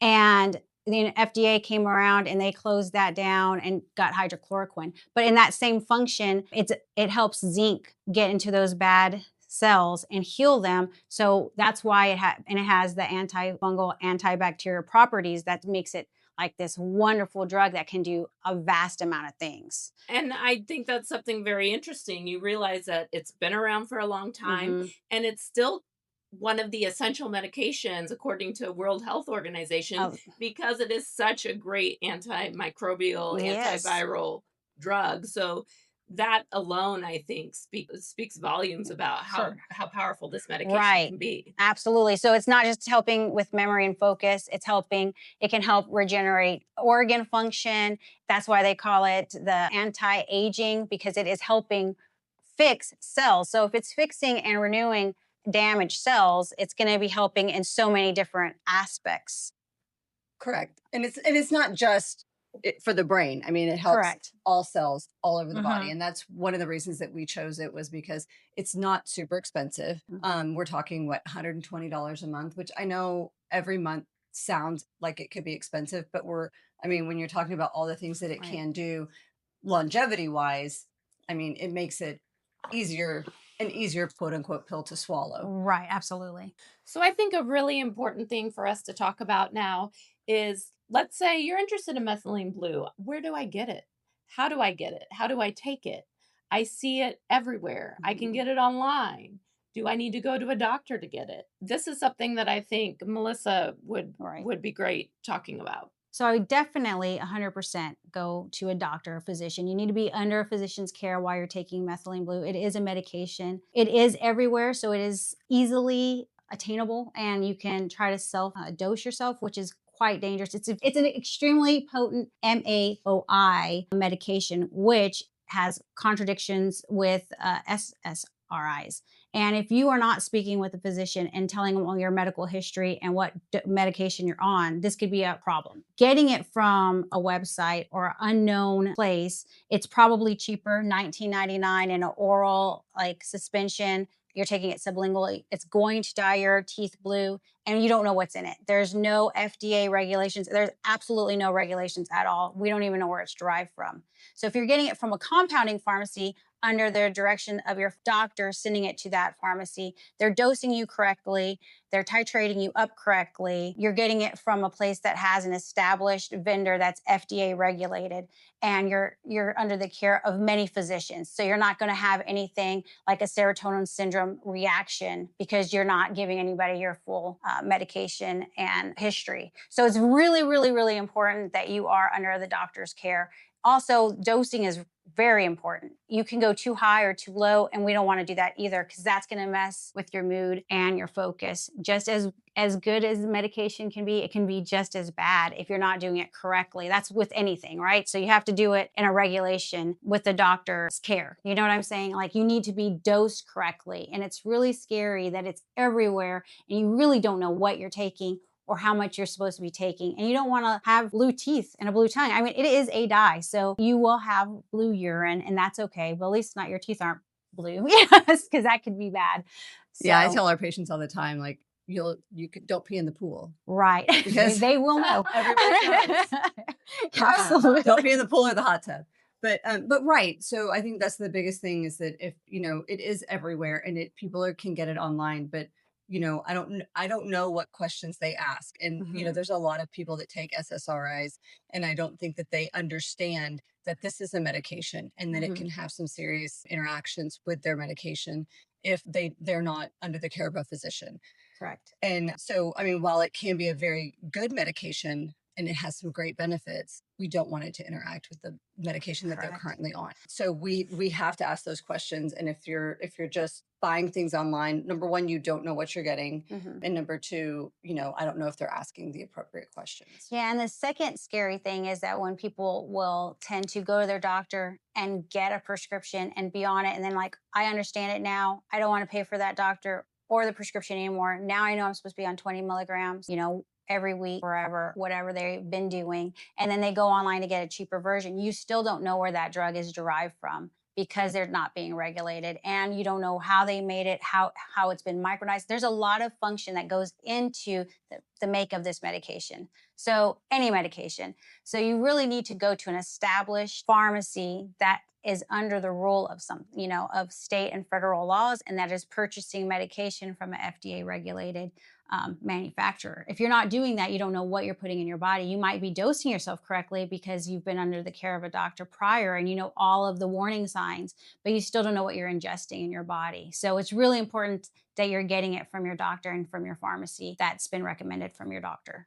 So I think that happens a lot of time. People were like, I'll just do this for a while and then I can find it cheaper. And then that's just as scary because you don't know what you're putting in your body. And to piggyback on what you were saying, Mel, about knowing where your medication comes from, I was hearing a podcast the other day about people talking about peptides, and they were a seizure of peptides that had come over from China that were illegal. So like their stuff is getting shipped and it's just completely illegal, and they don't even know, where it's coming from or what they are. And so people are ordering things online and injecting things into their body that they don't even know honestly where it's coming from. That's why it's so important to get medications from a pharmacy, a compounding pharmacy, or a regular pharmacy that is regulated by FDA. Well, and that's why we have only certain pharmacies that we work with, because we know the efficacy of the medication and we know where it's coming from. These are crucial medications. I mean, they're still medicines. It's not just... I mean, it's as simple as what I tell my teenager. You're out at a party, you don't put something in your mouth that somebody gives you, a pill, a drink, because you don't know what it is. You don't know where it came from.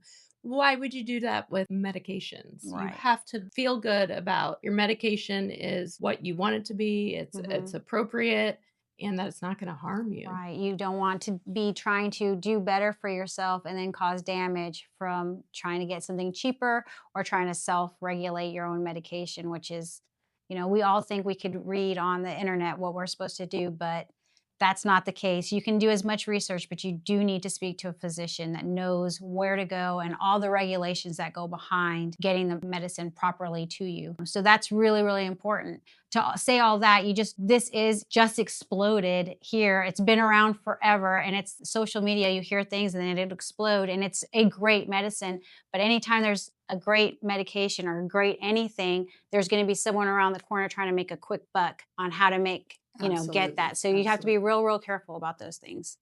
So Melissa, how long have you been taking methylene blue? 2 years. 2 years. So you were doing it even before it was cool. I tried to do it before it was cool. I tried even longer than that to get on it, but it was really hard to get us a good source back. And then it started, coming out, and it was more available because it was extremely expensive before because no one was buying it. So like, when you could get it, it was expensive. So when I could start to source it, I did speak to my doctor, even though I am one of those people that wanted to self-diagnose, but I spoke to my doctor. I am dyslexic, and so I thought it would really help with my focus. I've also had a lot of health issues and with hormones and such. And I was like, it just says there's so much research on it helping with all of these things that I talked to my doctor and I was like, what do you think? He did point me to a couple of books that I read, and he's like, this is the real deal. Let's go for it. We started low. And it was just to help with focus and to help my cognitive function. And so it really did help. I started at 5 milligrams. It took me a long time to go up because we did want to go slow. Usually now, most patients probably wouldn't go this slow, but we wanted to really see how it was affecting me and my dyslexic and just how I function every day because I get OCD and all of these things, and my brain functions crazy. Overload, just being a woman and being a mother. It's difficult, you know what I mean? So you're trying to get through all of these things. So we started low, and I'm up to 20 milligrams. And then it was funny because I went on my honeymoon not that long ago and I got bit by a tick, and I was like, oh my gosh, it was all day. I was like hugging every tree, and so I was like, I got bit by a tick. We need to go to the doctor. I called my doctor. I was texting him, and he's like, yeah, you do need to go to the doctor. And I asked him, I found a compounding pharmacy. I would like to do a high dose of methylene blue, and I'd also like to do a few other things. And they were like, no, like my doctor can't prescribe over state lines. I'm in Washington. They're like, absolutely not. They would not do it. So he got me some. So, but I had traces of Lyme disease, and I did a high dose 60 milligrams for a month. And I also took ivermectin with the combination of those both being antifungal, antibacterial medications. And I still did the protocol with you taking antibiotic at the beginning. But doing that for the long time, I tested Lyme disease twice, and then we upped it again. The third and fourth time, there was no trace of it. Now, I'm not saying to go and not talk to your doctor. I'm saying that these medications are working.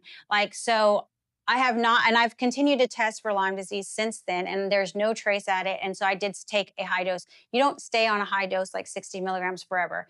It was because there was something that I was trying to fight. And so we were doing that, and he was testing me nonstop, like, let's keep testing you, let's keep testing you. And we've done it since then just to make sure everything's good. And so now I'm back at my normal dose, and he like gradually brought me down. But it's amazing how these things can work for you if you're taking them properly. Were you ever symptomatic for Lyme disease? I started to get not the rash, but the bullseye. I got a little bit of it, and it did get inflamed. I mean, they tell you feel exhausted. I feel exhausted all the time, so I don't know. It was a high dose of methylene blue and ivermectin, which can also make you kind of feel fatigued and tired. And we were on the honeymoon, so when I got home, I couldn't tell for sure if it was my mind or not. I just know there was traces in my blood. I was coming back with, signs of with Lyme disease. And so for the first two tests, and then the third and fourth, there was nothing. So I'd say, I don't know, because I think like for as far as symptomatic, I found it right away. I went, and then I didn't know if my brain was playing, but I didn't want Lyme disease. So I was like, let me see what I can do. But it's wild to think about how many doctors were like, that doesn't make sense to do that. You just take the doxycycline and you'll be fine. And if you do have Lyme disease, we can work with that. That's their answer, instead of like, no, let's kill it. Yeah. And I was like, I can show you all this stuff. And they're like, no, absolutely not. And so they were like completely against it. And so I really had to reach out to my doctor, and, he's like, no, you've got to do this. Like, this is what we need to do. We need to fight it with everything, because you don't want to have that kind of disease, and yeah, it's a very painful disease. I didn't want it. Yeah, it was very interesting how that worked. But yeah, so I was on it for, like I said, a strong dose. Again, I'm glad like I didn't just go crazy and get something online just being scared, because I don't think that would have worked either. I don't know where to dose myself. He was very adamant on how he did it, and like he did a lot of research, and he knew what he was doing. He's a doctor for a reason. So I'm glad he was very adamant and helped me through the whole process. He was checking on me every day, and like, we're going to get through this together, and we did it together. So it's great. Yeah, it was a great thing. So we've talked about like why you and I take it, but what would the average person, like just somebody off the street that comes in, and why would they take methylene blue? Is it because they have brain fog? Is it because they want to better their skin? Well, you would take it for multiple. I mean, it's going to improve your mood, because it is going to act as a mood enhancer. It also helps, like we said, with your memory and stuff, but it is anti-aging, because it's, helping the function of unhealthy cells. If you think about what's unhealthy in your body, well, if you're aging, it's because your cells are breaking down. When your mood and your body is function, your tissues, your organs are breaking down because the cell function. So it's repairing all of those cells. So it's really good for anything. So it's good for your skin. It's good for aging. It's good for your mood. It's really good for your mood. That's why you're not supposed to take it with SSRI, because it's doing what it needs to be doing already. So people are taking that instead of, again, I don't want to tell you to do this without a doctor, right, but they're replacing it with these, because it's a mood enhancer. You got to think about how your cells are breaking down in your body. And as we get older every day, each cell in our body, all the way from our skin and sagging under our eyes to the function of our brain, to our organ function, are all breaking down. And methylene blue is coming in and repairing those cells. And so it's helping everybody. Like, there's nobody that should not be on it. It's really not non-beneficial to everybody, because we're all aging. So depending on what you want, like, yes, some people are taking it, like you said, for our brain function, but I'm also taking it because I don't want the skin under my eyes to get older, and I don't want wrinkles, and I want to slow that process down. But I also want to be able to focus and, be in a better mood, and it's mellowing me out, because it is helping every single broken cell in my body, and that functions endless. Right. So that's why it's this miracle drug, and people call it the miracle anti-aging drug, because that's what it is. It's a miracle drug. There's not very many drugs out there that are antifungal, antibacterial, good mood, helping your cells. Like this, there's a reason it's been around for 100 years. It's amazing how well it's going to function in your body. So it just depends on what you're trying to do. However, it's good for everyone because all our cells are breaking down. Down to the mitochondrial level. Correct. And so it's going to be flowing that cellular function through the mitochondria. So it's going to be through your whole body. And there are very few, even peptides, that work down to the mitochondrial level. 1,000%. There's, I would say, less than 5. Like when you go into studies and you go into the list of these amazing drugs that have like world Nobel prizes and all of these things, there's a very minimal medications, and they're all very cheap, and they've all been around for hundreds of years. And, you know, we can go through it over and over and over and say, like, why isn't this out there? Well, because they found different drugs that, you know, insurances pay for now. And so like hydrochloroquine, that study came from methylene blue. They were trying to mimic methylene blue, and hydrochloroquine came along because of that. And then they were able to sell it to the masses with a profit. Methylene blue wasn't bringing them a profit. So then it kind of fell off. They were trying to mimic methylene blue when that came along. And then, you know, insurances came along later and PBMs, and they were able to make a profit. So it was quiet for a while. And then, like, you know, people now are starting to be like more interested in their health. Why do I have to take this medicine? Why can't I eat better? Why, instead of band-aiding everything, we're trying to figure out what is wrong and why do I need all of these different things? And now all of these different medications that have been around for a long time are coming back out. Right. And so you're hearing this. Fix things before it's broken. Correct. We're not band-aiding everything. We're like, let's just see what is on this earth that can help me, instead of just band-aiding from all of these other things that are wrong. Right. So Mel, I know that we've talked about like the who's and the whys. We've also seen some really different and alternative ways of treatments. And I think, what have you seen in your pharmacy as some alternative treatments that people are seeking with methylene blue? Well, one of the number one things, and a lot of my patients that come to me are cancer patients. They've done a lot of research on that medication and how it is helping the broken cancer cells heal.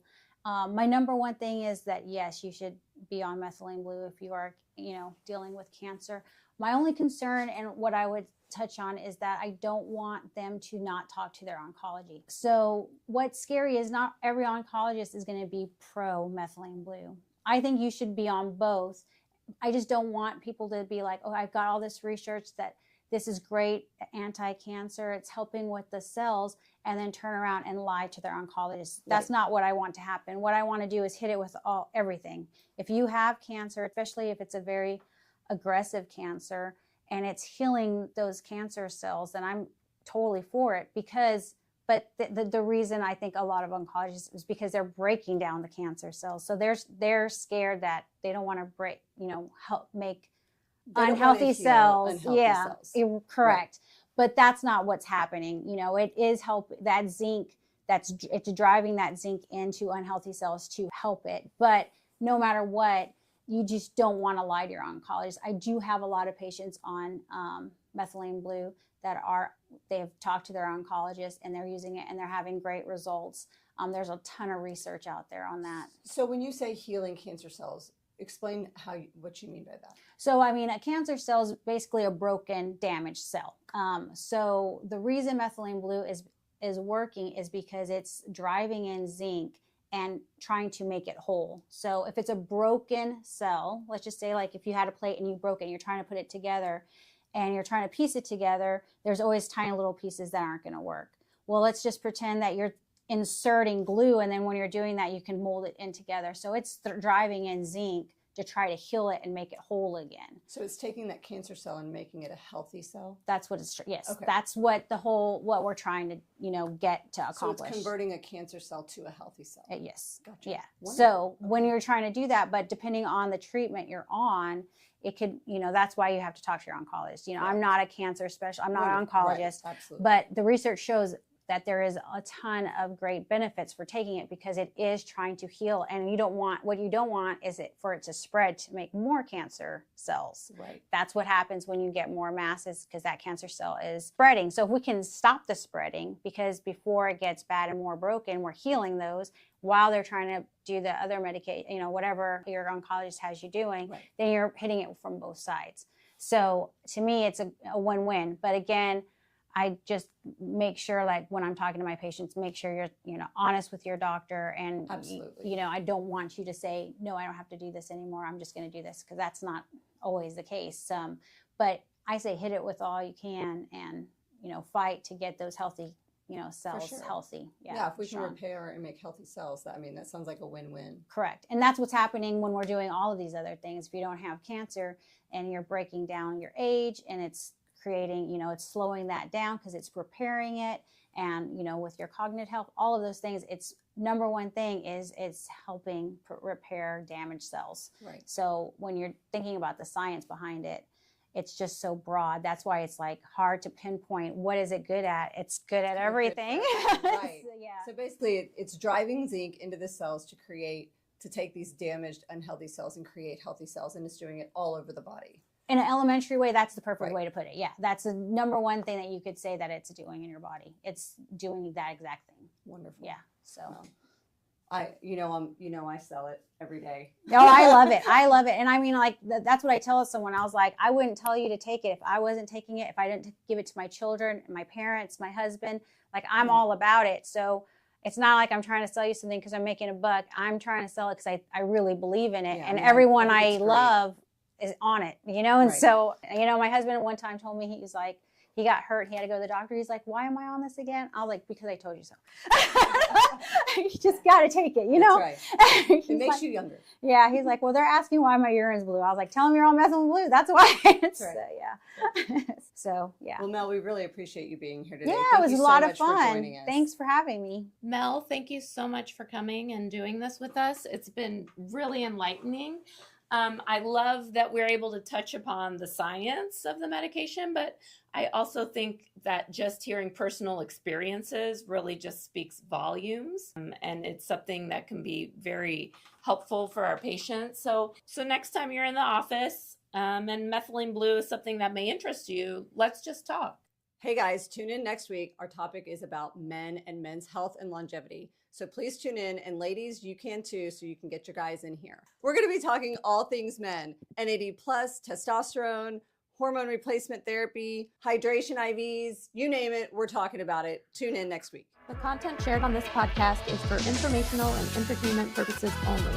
We're here to empower you with knowledge about wellness, aesthetic treatments, supplements, and the science behind vitality, but we're not diagnosing, prescribing, or treating any medical conditions through this podcast.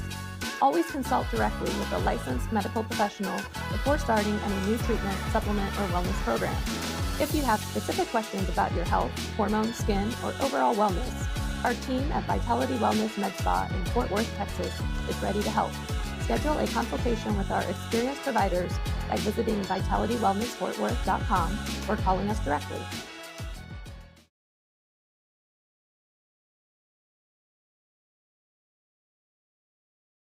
Welcome back to the GlowGetters podcast, where science meets longevity, where we refuse to accept slowing down as the definition of aging. I'm Sherry Rutledge, RN. Hi, I'm Julie Ratino. On today's episode, this is for every man over 50 who's tired of feeling, well, tired. We're talking testosterone, hormone pellet therapy, and NAD+. They are the pillars of male performance and vitality that can literally change how you age. If you've ever wondered why muscle mass is fading, your recoveries are slower, and your motivation is slipping, this episode is your roadmap to getting back to strength, clarity, and drive. I love it. Let's dive right in, Sherry. So men, once you hit your 40s, your testosterone begins to drop by about 1% per year.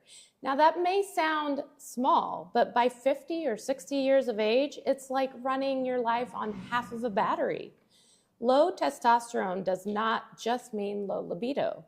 It can affect your muscle mass, your metabolism, your sleep, your mood, your cardiovascular health, your sexual drive, cognitive health, and even just your motivation to train or to really do anything that you enjoy doing. Your body starts shifting from an anabolic or muscle building phase to a catabolic or muscle losing phase. So even men who have this great routine and are highly disciplined and they feel like they're eating right and they're working out harder than ever, they're still going to start to notice changes in their body. They're going to notice softness where muscle used to be. This is not about your character, men. This is chemistry. The good thing is that means we can fix that. Exactly. Testosterone is your body's signal to build. It tells your system, use protein to make muscle, burn fat for energy, recover faster. So when your testosterone dips, your body flips that signal and your protein starts to break down, your recovery stalls, and your fat begins to store more easily. And men, a lot of you are going to especially notice this around your waistline. Right. So even if you feel like I've been doing everything right, you're just not getting the results that you used to get. And it's time to figure out how to fix this. And that's what we're here for. So with us and the way we work here, we've got great news for men that are in this era of their life. We have several different options for hormone therapy. So we could do creams, which don't seem to be as highly popular with men. But we also have injection. The issue with injections is it's a needle. It also brings you up and down. And sometimes they do it once a week, and sometimes they try to keep it more steady by doing injections twice a week. But then we also have the pellet therapy, which gives you a more even therapy throughout. And you only get your pellets every 3 months versus weekly or daily therapy with the creams and the injections. So it's very low maintenance. And I mean, I like low maintenance. We like to kind of call it set it and optimize it, right? Because you come in every 3 months. While it may be a quote unquote procedure and you may have to take a few days off of your gym time, it's only every quarter versus a daily or a weekly routine. It gives you more stable energy, better sleep, higher libido, improved focus and mood, and most importantly, consistent anabolic environment for more muscle growth. Clinical studies show pellet therapy maintains lean muscle mass, reduces fat, and even improves bone density in men over 50. It's not just about looking good, it's about keeping your biological machinery running efficiently. And pellet therapy has been around for a long time, and it's just getting better and better. They're getting more scientific with their calculations so that we're getting dosing better than ever.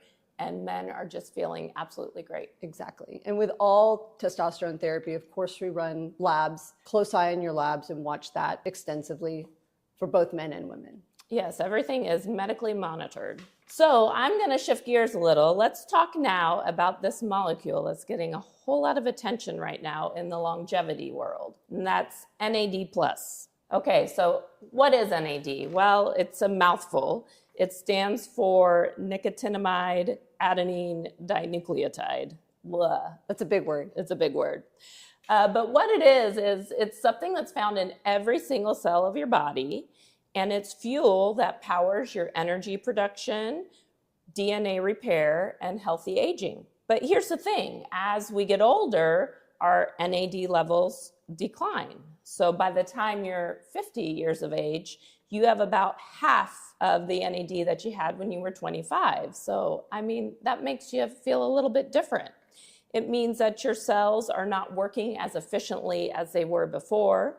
So your energy is lower, your recovery is slower, your metabolism dips, and even your brain gets slower or foggy. So this is something, again, that's very fixable. This is NAD therapy. And there's a lot of different modes for therapy. We personally are proponents of injection.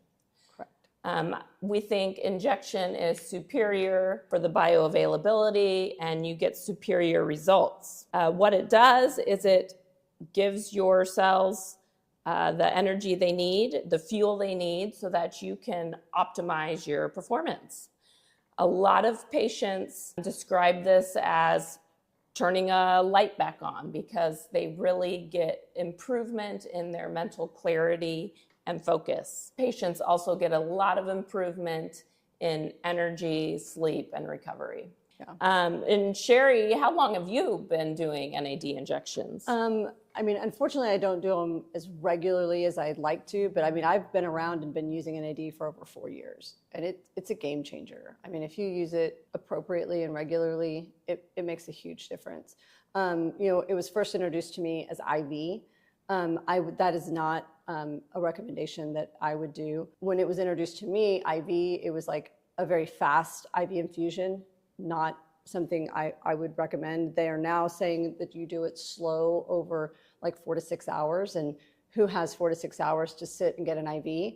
I don't know of anyone that wants to do that. And yes, you feel great, but that's a really long time to sit and wait for an NAD infusion. Intramuscular injection is quick, relatively pain-free, and you get nearly the same amount of NAD in an intramuscular injection as you would get through the IV in about a 5-minute time span. So I know there's a lot of oral NADs out there. I've taken a couple and just have not seen the same results that I've gotten from the injectables. You have to understand that you need a higher dose of anything oral that you would take intramuscular because of first pass through the liver and going through your gut, even if it's quote unquote liposomal. And so I just think that even oral doses are expensive. So I don't think it's budget friendly to take an oral dose at the dose that you would have to take to get the same effect as an intramuscular injection and get the same result. And I would love to hear from anyone's personal experience who has taken a different formulas and see if there are some people who have found a good oral formula. This has been a lot of information, but I'd like to do maybe just a little bit of a recap here.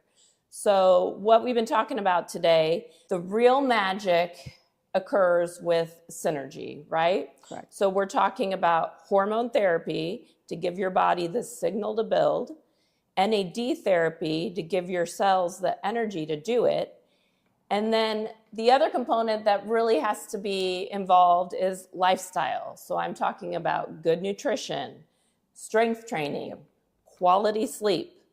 All of these things need to be incorporated to get the right environment to thrive. At Vitality Wellness, we are going to coach you through all of this and help you find this balance and help you feel better over a long period of time. Because let's be honest, there's no quick fixes, but we can definitely get you feeling better. Absolutely. So imagine having the muscle tone, the mental clarity, the drive you had at the age of 35, but with the wisdom you have at the age of 55. Wouldn't that be amazing? Yeah, it sounds very nice to me. All right, Dr. Julie, let's knock out some myths. So a lot of patients come to us and say, well, I've heard that testosterone can cause heart problems. What is, in all of our education that we've done, and we've done some extensive education, we now know that testosterone is actually cardioprotective. Absolutely, and there has been a lot of research done over a long period of time to support this. Correct, and especially for men and women, but for men, what's so important is knowing that keeping them at the correct dosages and not going too high. Men get in trouble when they get really high and don't have their labs followed. That's where they get in trouble and they have the cardiac issues. We at Vitality Wellness make sure that we keep our men at an appropriate dose and we watch their labs and we keep them heart healthy. What's another myth? How about NAD therapy? It's just one of those passing trends. Absolutely not. NAD's been around since and has been studied since the 1900s. It's now available and safe because we're finding it in the correct forms and delivery systems, but it is not hype. It's biochemistry. It's finally being available and deliver it in a form that we can deliver to patients. So if you're a man who's over 50, who's noticing that you're a little tired, brain fog, some muscle loss, listen carefully. This is your body asking for support. You don't need to accept a decline like this. You can optimize your testosterone with pellet therapy. You can supercharge your cellular energy with NAD.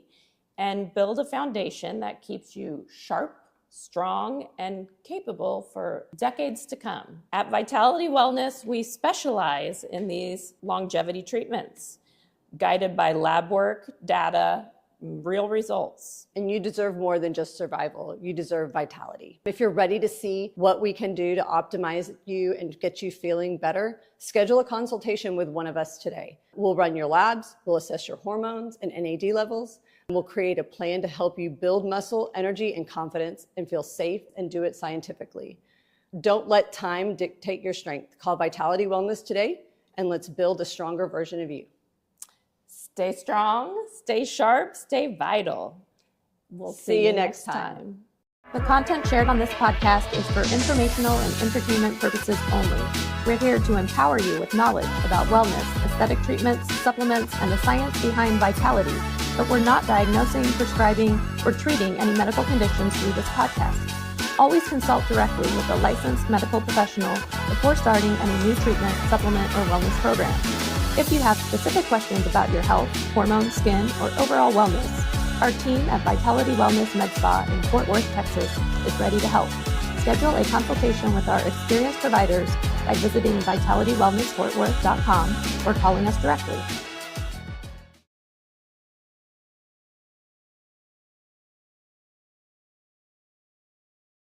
Good morning. I'm Dr. Julie.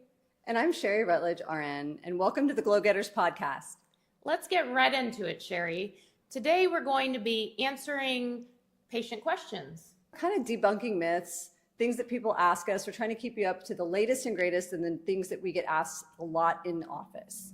So let's just get right into it. So the first question that a patient asked was, why medical grade skincare versus grocery store or places that you can get makeup and skincare like Sephora? Well, that's a great question. So why would you choose medical grade skincare? And most people ask this question because medical grade skincare is much more expensive than what you can get typically at the grocery store or at Sephora or Blue Mercury or places like that. And I would say we choose medical grade skincare because of the ingredients and the concentration of the ingredients that are in there. So I'll just throw one out there like it's all the rage, like vitamin C. The serum that we have at the office, it's about $180. But you have to look at the concentration of vitamin C in that skincare. Yes, you can get a vitamin C at the grocery store for about $10, but the amount of vitamin C that you're going to get in that skincare is way less. And you're looking to try to block free radicals on your face, and that's anti-aging. So if you're only getting 10% of the amount of vitamin C versus 90% that you're getting in the $180 one, you're getting a lot more bang for your buck. And the one that we sell lasts you 3 to 6 months, depending on how often you use it and how much you use. So to me, it's worth the price because I see the difference. You're welcome to buy the grocery store skincare. You're just not going to see the same results that you see when you use medical grade.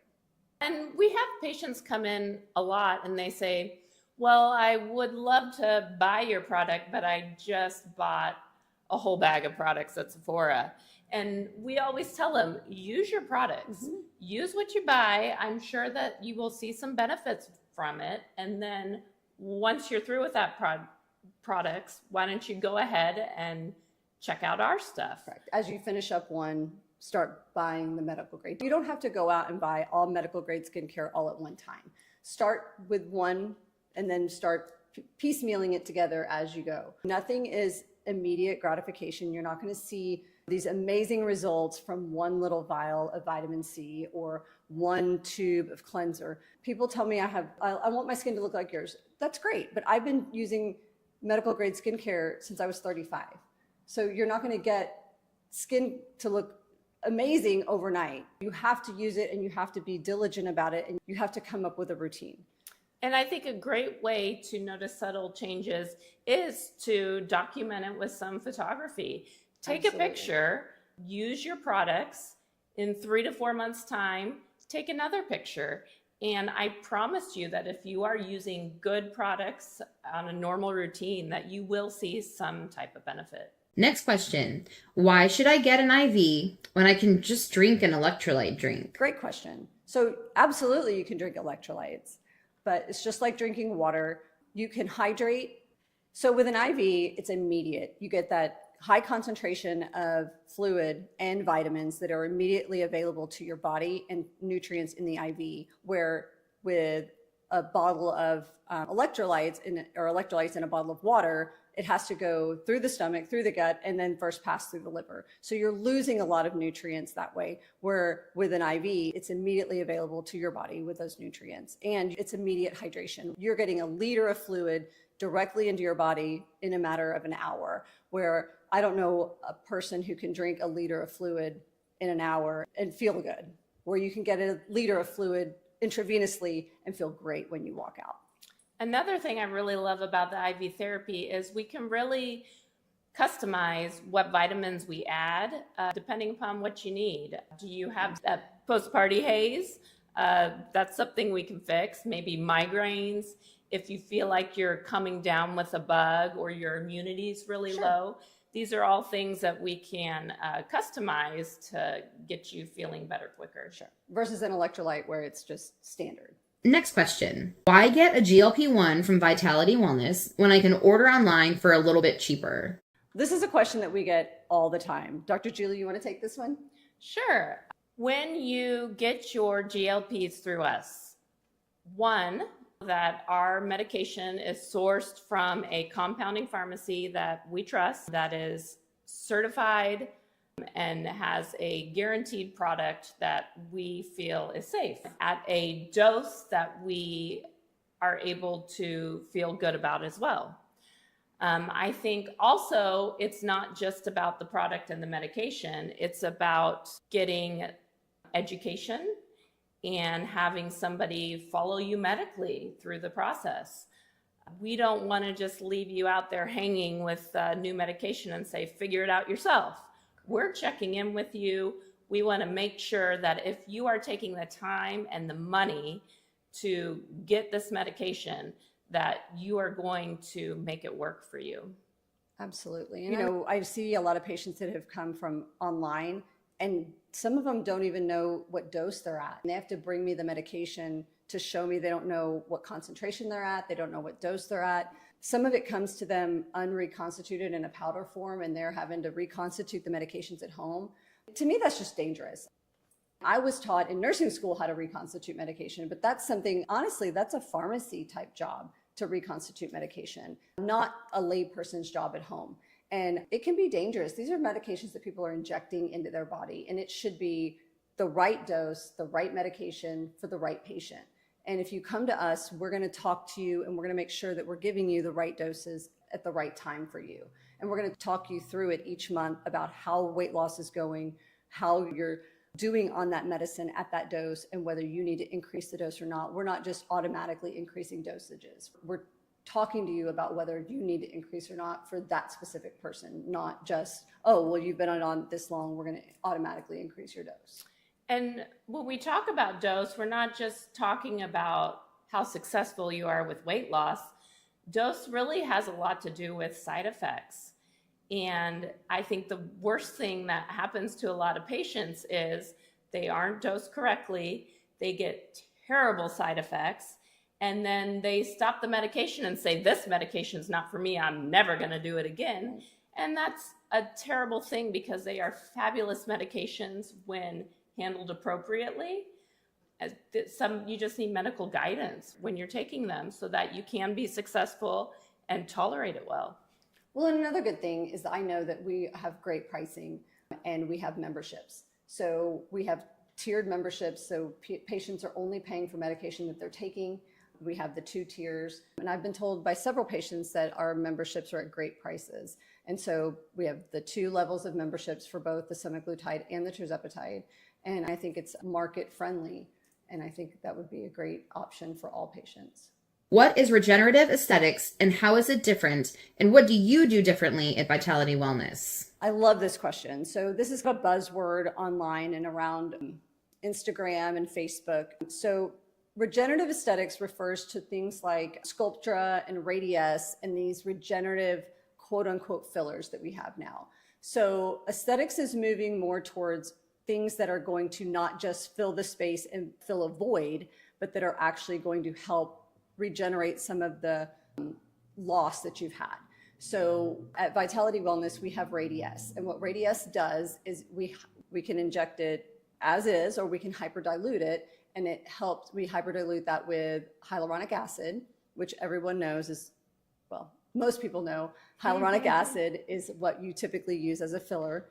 We mix those two together and it helps build collagen and elastin.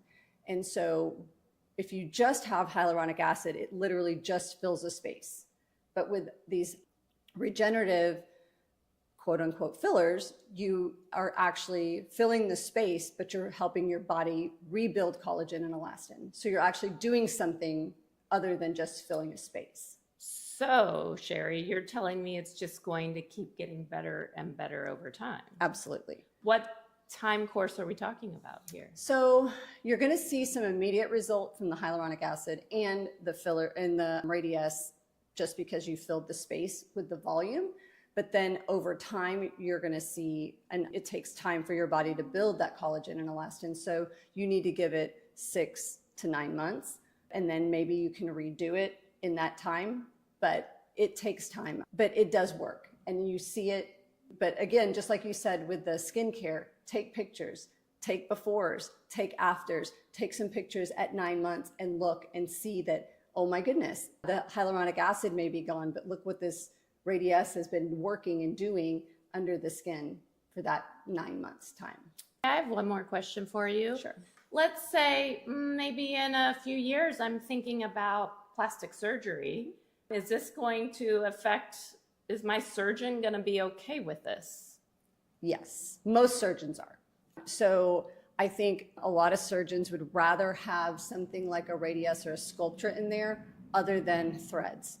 When you have threads, that threading that people do, this like the mini facelift, they have to take those out when they go in to do a facelift. So personally, threads look great for 6 months, but then they just fall most of the time. And if they are not placed exactly perfect, they don't work and you can see them. And so you have to make sure you go to the right person and they place them exactly perfect. Whereas, yes, Radiesse and Sculptra have to be placed in the right plane and it has to be done correctly. And so you need to do your research on who's doing it and make sure you go to the right person. But no, it should not impede. Now, if you're looking at getting a facelift in 6 months or a year, I would say just hold off and go get your facelift. One, save the money, but it's not going to do what you want it to do in the time before your facelift. But for sure, if you're thinking a facelift is 4 to 5 years away, there's no problem. And I call Nurse Sherry my face lady because she is so passionate about aesthetics. And so I always bring her my questions as well. So I'm going to prompt her with even more questions here. So tell me, you made a reference to finding the right injector. Tell me, what would you look for in an injector if you're looking to find somebody new? So if it was for me, I would make sure, one, that they're educated, that they're not just, oh, I've been trained on Botox or I've been trained on fillers, that they go to training regularly, that they've been in the industry for a while and they know what they're doing. Do your research, look at their history, look online, see what their online profile says, talk to people who go to them, see what they've done, look at their profiles. But you can't just go blindly into someone and trust that they know what they're doing. Ask for pictures. Absolutely. Befores and afters, all the things. We had a lot of questions about things like Botox and fillers. So one of the questions was Botox versus neurotoxin. What is the difference? And how come sometimes they're cheaper and why should this matter? These are great questions, and I'm going to send them over to Sherry. Sherry has been in the plastic surgery arena for over 25 years in the Fort Worth area, so she is very knowledgeable in these subjects. So Botox is the brand Allergan, but it has the connotation of like Kleenex. People use the word Botox like everyone else uses Kleenex. So really, I try to, in our office, I try to say neurotoxin because neurotoxin is the generic term for Botox. Botox, like I said, is Allergan's name of Botox or neurotoxin, and we don't technically have that one in our office. We don't use it. But there are multiple different brands of neurotoxin. And some, quote unquote, are cheaper, and it's the way that they are drawn up or how many units they're sold in. We use the brands that are sold in 100 unit vials. And I'll be honest, we do it that way because it keeps us honest and it's the easiest way to do it. So there are two basic classes of neurotoxins. There's Daxxify and Dysport, which come in, you draw them up separately in different units versus the 100 unit ones that we use. And Daxxify and Dysport typically are cheaper by units for people, and they get confused because if you come in and say, oh, well, Daxxify is only $8 a unit, but GlowGetters is $12 a unit, I want the Daxxify. But what they don't understand is where if I would inject 2 units of GlowGetters here, it would be 6 units of Daxxify there. So you actually end up paying more or the same because of the way the units are drawn up. So we only use 100 unit vials because math is hard. Keep it simple, Sherry. Keep it simple. And the neurotoxin products that we do use in our office, we personally use them on ourselves. Absolutely. And love them. We love them. We love them. And it's really more about the person injecting and the knowledge of the person injecting, not about the product. We have changed up products a couple times, but with the products that we have in our office, which currently are Xeomin and Letybo, we absolutely love those. And that's what we're using. And it's more about knowing how to inject the product and how to get the result for each patient that they want. But Botox versus neurotoxin, they're exactly the same. One is just a generic name and the other is the brand name. So they all inhibit the movement of muscle. Okay, I have a question for you, Miss Sherry. Let's say I have a wedding in a few months. When would be the perfect time for me to get my Botox done so that I am wedding ready? 6 weeks before your event. So I want you to come in 6 weeks before whatever event it is, so that, especially if you're new to me, because a new person, whether you're new or old, I would prefer it 6 weeks before. But especially if you're a new person, because I want to see you 2 weeks post injection to make sure that I don't need to do any corrections and then everything's perfect. But if there was a correction, I have time to correct it at 2 weeks. And then your Botox is perfectly set up at the 6 week mark, because 6 weeks is about halfway through the 90-day period of how long Botox typically lasts. So you're at your peak usage of the Botox. Planning it is the best thing. And I talk to a lot of people, young people who are getting married, and I know that they have a wedding coming up. And we march out the dates and we'll backtrack. And I'll be like, if you need to not get Botox, be late on your Botox for 6 weeks or so that we march it out to the right time. That's what we do. 6 weeks is perfect timing. Well, and I heard you say young people. So tell me, what's a good age to start getting Botox? Is 30s, is that too young? No, not necessarily. And I say young people. I have some late 20s who get a little around their crow's feet because they don't, when they smile, they don't want their crow's feet to show, or just their 11s. That's I call it baby Botox when it's not really baby Botox. I don't really like that term, but we're not doing full face Botox on someone who's 28 or 29, where my face of Botox is full face. So I call it baby Botox on someone that young, but we're talking 25, 30 units, maybe max on someone that young. And by softening the expression over time, say in the frown lines or the 11s, you won't be generating those deep lines. Correct. At a later age. Correct. Is that correct? Absolutely. And I have patients who have started Botox at that age, have children. Obviously, they're not getting Botox while they're having kids. It doesn't hurt anything to lay off getting Botox for a year or 5 while you're having your kids and come back. There's no law that says once you start Botox, you can't ever stop. I have plenty of friends that started getting Botox prior to their wedding, got pregnant, had some kids, and then came back after they were done having children, and all's right with the world. What do you say to a patient who comes to you and says, Botox, it just doesn't work for me anymore. I think I'm immune. I don't think I should get it anymore. It just doesn't work. Well, that's why we change it up. So that's why we try to keep a minimum of 2 different types of neurotoxin in the office at all times. And so typically we'll do one, whether it's Letybo or Xeomin, once or twice, and then cycle out and keep the body guessing. They're basically all the same, but they have just enough difference in the neurotoxin that it keeps the body guessing just a little bit. And they say Xeomin is the cleanest of the neurotoxins, so that if someone is super resistant or says that no neurotoxin works on them, if they will take 6 months off of neurotoxin and then you inject them with Xeomin, supposedly that's the one that works. And I have yet to have a patient that it hasn't worked on. And if you're concerned about immunity, there are some things that you can do to help prevent it.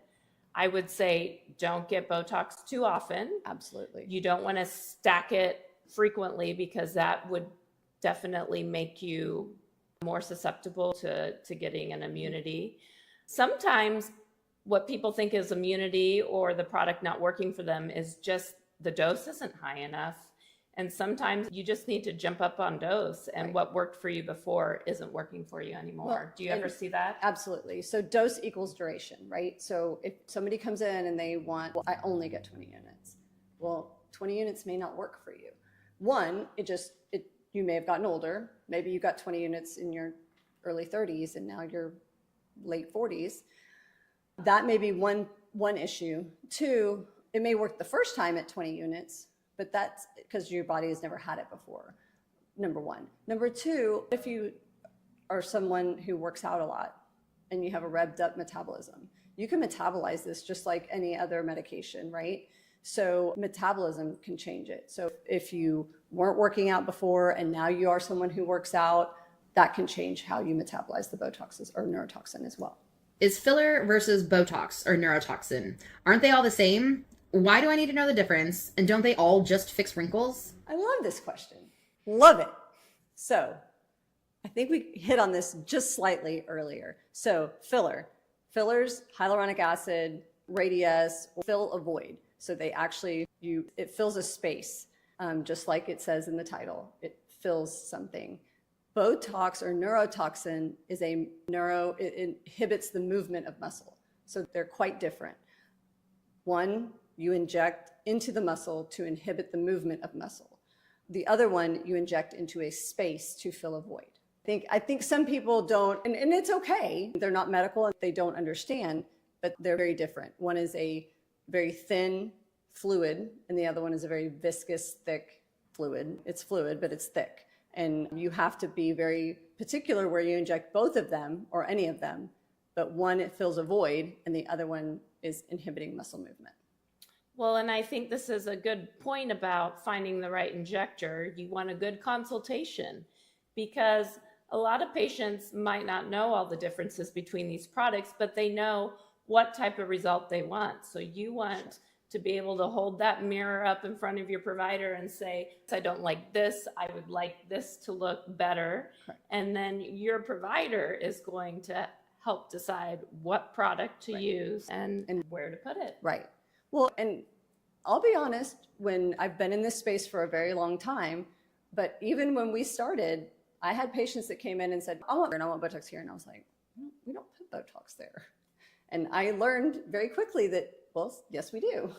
You go back and you get some education, and because of TikTok and Instagram and all these injectors that are on these, have their own channels, and some patients are very educated on things and taught me some things, and I had to go back and learn and call my Xeomin rep or my Jeuveau rep and, hey, I've got patients asking for lower face Botox. That was something that none of the surgeons that I worked for ever did.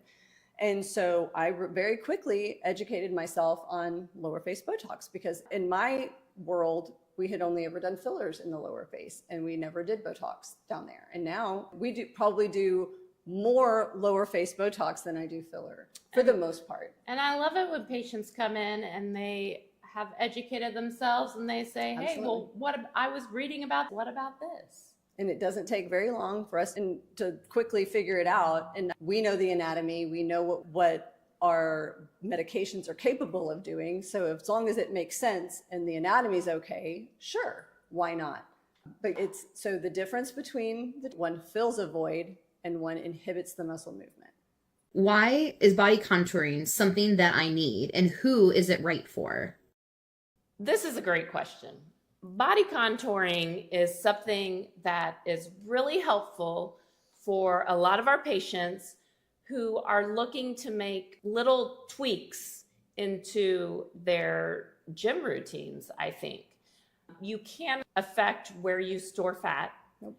Everybody's always going to have some type of problem areas that they just aren't able to fix in the gym. And so I think body contouring can be really nice for some of these areas. And I'm going to let Sherry talk a little bit about how it works. Sure. So physique works in two modalities. It has heat that's supposed to help melt the fat down.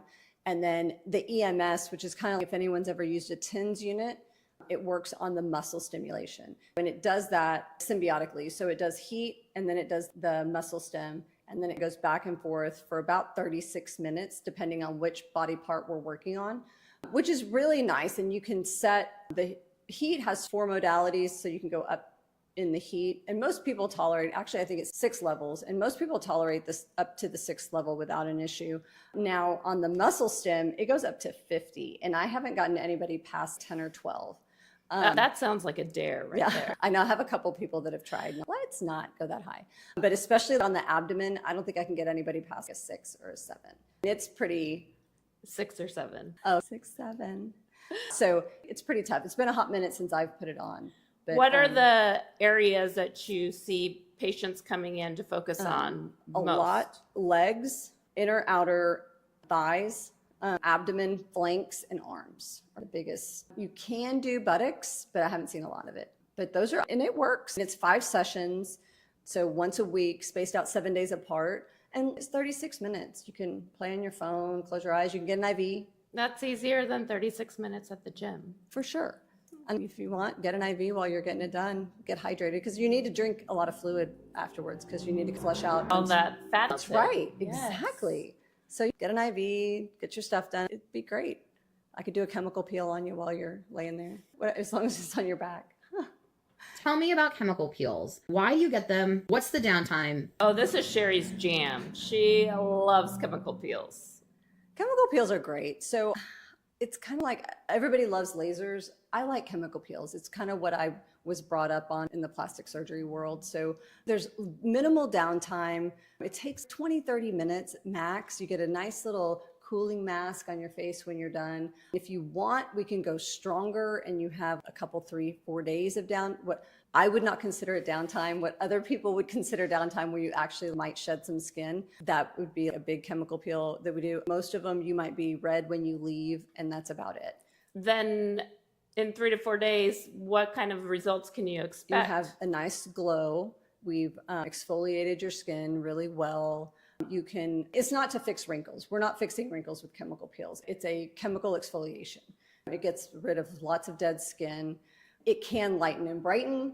We can start to lighten some melasma. So if you have melasma and you're trying to get down to that layer so your creams and whatnot can work, like your Retin-A's and whatnot, a chemical peel would be a good, nice exfoliation to get those things to start working. And they're budget friendly. I love that. And they're nice to do, what, every quarter? And if you really like them, we could do one once a month. They're real, like I said, they don't take long. They're really, I've got friends, I have a friend who had one done recently. She had one done with a plastic surgeon, so it was a much stronger chemical peel than what I do, and she had some downtime. But they're minimal downtime, yes. I don't mind the downtime, but I can do a rather strong one where you might actually have some decent shedding, and I would call it maybe 2 to 3 days downtime, if you like a good strong chemical peel. But that's about as strong as I'm going to go. I'm not going to do a TCA peel where you're going to have 4 to 5 days of real shedding.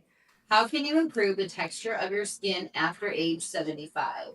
I'll take this one. So pretty much after perimenopause, menopause, women's skin just is the Sahara. So I would say for any woman in perimenopause, tretinoin or Retin-A is in your skincare routine is a must. That's the only way you're going to get moisture in, and then make sure that you have a good moisturizer on top of it. I think we have a really great one, the key compounds for us that we like ours with the estradiol, and that really helps to moisturize. And I add tretinoin to it. And I'll be real honest, I have an estradiol cream that has vitamin C in it. Our compounded one is estradiol, ascorbic acid, azelaic acid, I add tretinoin. I have one with tretinoin and one without. So I can go back and forth because my skin's, I'll be honest, I'm pretty sensitive to tretinoin, so I can't use it every single day, but I try to use it 3 or 4 times a week. And so I think any woman over the age of 50, if she's having really dry skin, needs Retin-A. Key to hydration. Absolutely. Love it. Anything you want to add to that, Medea? Well, and I think that's a great thing about any of the compounded face creams is we can really tailor it to your needs. Not every woman needs tretinoin, not every woman needs vitamin C in their cream. And it's nice that we can help come up with a formula for what you're looking for. Right. And the estradiol cream is really great. If you've never used it, I would suggest trying it. And just know compounded creams, they come with a best buy date that's usually 90 days, but not, it's a pretty big, it's like a 30-gram tube, but the pharmacy has to put a best buy date on it. You don't have to throw it away at 90 days. Give it to Sherry. I'll use it. It doesn't go bad at 90 days. It can be used after 90 days, but just keep it in your fridge. It'll be great. Well, this has been a lot of fun. Thank you so much for submitting your questions. We love hearing from patients, and I love getting to pick Sherry's brain as well. So we are going to be signing off now from the GlowGetters. I'm Dr. Julie. And I'm Sherry Rutledge. Content shared on this podcast is for informational and entertainment purposes only. We're here to empower you with knowledge about wellness, aesthetic treatments, supplements, and the science behind vitality, but we're not diagnosing, prescribing, or treating any medical conditions through this podcast. Always consult directly with a licensed medical professional before starting any new treatment, supplement, or wellness program. If you have specific questions about your health, hormones, skin, or overall wellness, our team at Vitality Wellness Medspa in Fort Worth, Texas is ready to help. Schedule a consultation with our experienced providers by visiting vitalitywellnessfortworth.com or calling us directly. It's the doctor, nurse duo in Cowtown, Texas, bringing the tea about longevity and wellness. Tearing through what's real and what's hype. They're the go-to team to feel like you can take on the world. There's no other place that has you covered from top to bottom. Dr. Julie and Sherry and bringing the heat. Come see us at Vitality Wellness. Hi, I'm Dr. Julie Ratino. Hi, I'm Sherry Rutledge, registered nurse. We're the GlowGetters here with Vitality Wellness in Fort Worth. So today we're going to have some fun. We're going to talk about some topics that actually one of our patients brought up about what would we have done differently in our former lives. What are your what ifs or wishes that you would have done differently? I think I'm going to start with skin. Sunscreen. Oh boy. I really wish sunscreen was as big of a topic back in my youth as it is now. I think this generation does a much better job. But I really wish I would have taken my skin health more seriously and really thought about sun exposure and what it could do. I will say I've also very much battled with rosacea with my skin. And for a long time, I just was very focused on medications and topical solutions to help and never made that connection of what I put in my mouth and how my nutrition would affect the inflammation of my rosacea. And once I finally made that connect, I really was able to bring it under control. And I mean, if I would have known that 20 years prior, I think I would have had a lot more confidence with my skin. What about you? Well, sunscreen, absolutely. I mean, in my younger days, I was a lifeguard swim instructor and I was a sun worshiper. I wish I had used a lot more sunscreen back then. I mean, I'm paying for it now. But yes, in my adult years, I got into skincare, obviously, and I've done a much better job of taking care of my adult skin. But my sun worshiper days are gone. Okay, here's one for me. I wish I would have started lifting earlier, focusing on strength training. One, because I think that it's obviously really great for your body. You need it to maintain your muscle mass for your bone health. But also, I struggled with being home with a child and feeling like I did not have the time to go to the gym, to go to one of the fancy, complicated classes I wanted to go to, when that whole time I could have been lifting at home with my kid for free on my own time. So I think if I could go back, I would definitely prioritize that, and it would have really fit into my schedule, and I would have benefited from that. How about you, Sherry? I mean, piggybacking onto that, Lee, I feel like, I love, people who know me today know that I love to work out, but I really only started working out regularly about 7 years ago. My younger days, pre-marriage, pre-children, I was quite fit. But then once I started working, got married, had kids, I just let it all go because I have mom guilt. I didn't want to leave my kids. I was worried about fitting it all in. And honestly, just trying to fit in gym time and work time, it was just too much. Working 12-hour shifts, and then you do 3 12s, and then you're just exhausted on your day off. And then you add kids and a marriage on top of that. Me personally, I couldn't fit it all in. And it wasn't until my kids got a little bit older and I felt like I could leave them at home. And it wasn't that they were old enough to be left at home. I felt guilty leaving them, even for an hour a day to go. And now, now they're out of the house. But even before that, you have soccer practice, football practice, baseball practice. And I think finally when Drew was at football practice in high school, I started running around the field, was what really kind of started my thing. Was I felt like, oh, I can actually work out while he's doing something. And it allowed me to start doing things. But it would have been nice to prioritize it earlier. Correct. Way earlier, because now I think back and I'm like, man, life is so much easier now. You feel good. I feel good. Yard work is easier.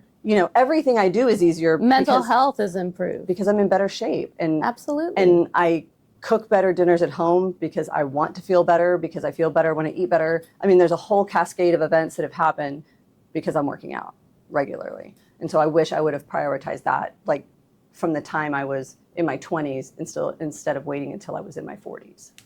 I also wish I would have prioritized yoga. I never really used to appreciate yoga, but I know now that having mobility is more important than having strength or endurance as far as living a long, healthy life. And again, yoga, something I could have been doing at home for free with my kid. Really wish I would have incorporated that. Well, and I need to learn how to do that more because I do it, just not as often as I should. You do it when I make you come with me. Yes. Absolutely. I'm learning to love it. And I do love yoga. I like old school yoga. I'm not as attuned to the new. You don't want the hot infrared sculpt yoga? I like hot. I like infrared. I don't like the feeling like I'm in a club. I'm not. I like what used to be called Bikram yoga. The quiet, no speaking, you just do the moves, and it's very zen.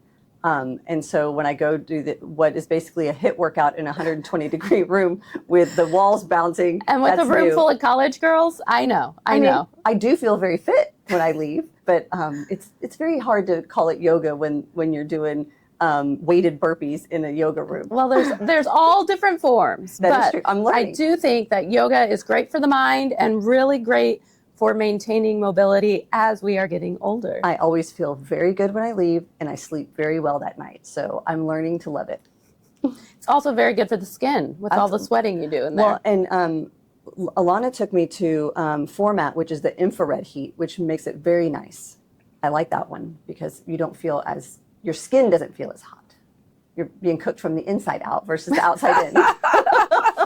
Perfect. But I did sleep very well that evening. It was wonderful. All right. What's another thing that comes to mind, Sherry? The other thing, well, I think I kind of hit on both of them, but I think a lot of us don't talk about it enough, but I kind of wanted to press this a little bit more. It was mom guilt. And I think we don't talk about it enough. But a lot of patients talk to me about it, is that they feel like they can't do things because, well, I just feel too guilty leaving my kids, or I can't afford that because I can't afford to take care of myself because I've got my kids to make a priority. And I think that's one thing and my husband was really good about helping me say, you know what, you need to take care of you. Go have your girls' night, or go, do something for yourself. Go get a massage, or go, have happy hour with your girlfriends. Go get your nails done. Do something for yourself. And we don't do that enough. And I thank my husband for pushing me to do that more, because he's the one who got me to go to Orange Theory for the first time. He pushed me to do that. And not everybody has a Chris Rutledge in their life.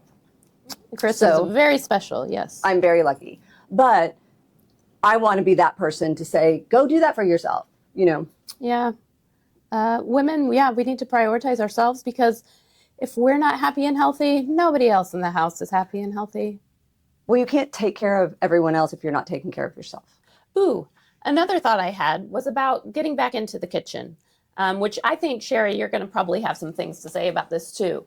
For a while after having my daughter, I definitely got out of the habit of cooking at home, which is something I've always loved to do. And I don't know if it was for convenience, maybe it was also for socialization, but we were out eating out all the time, treating food and drink as entertainment.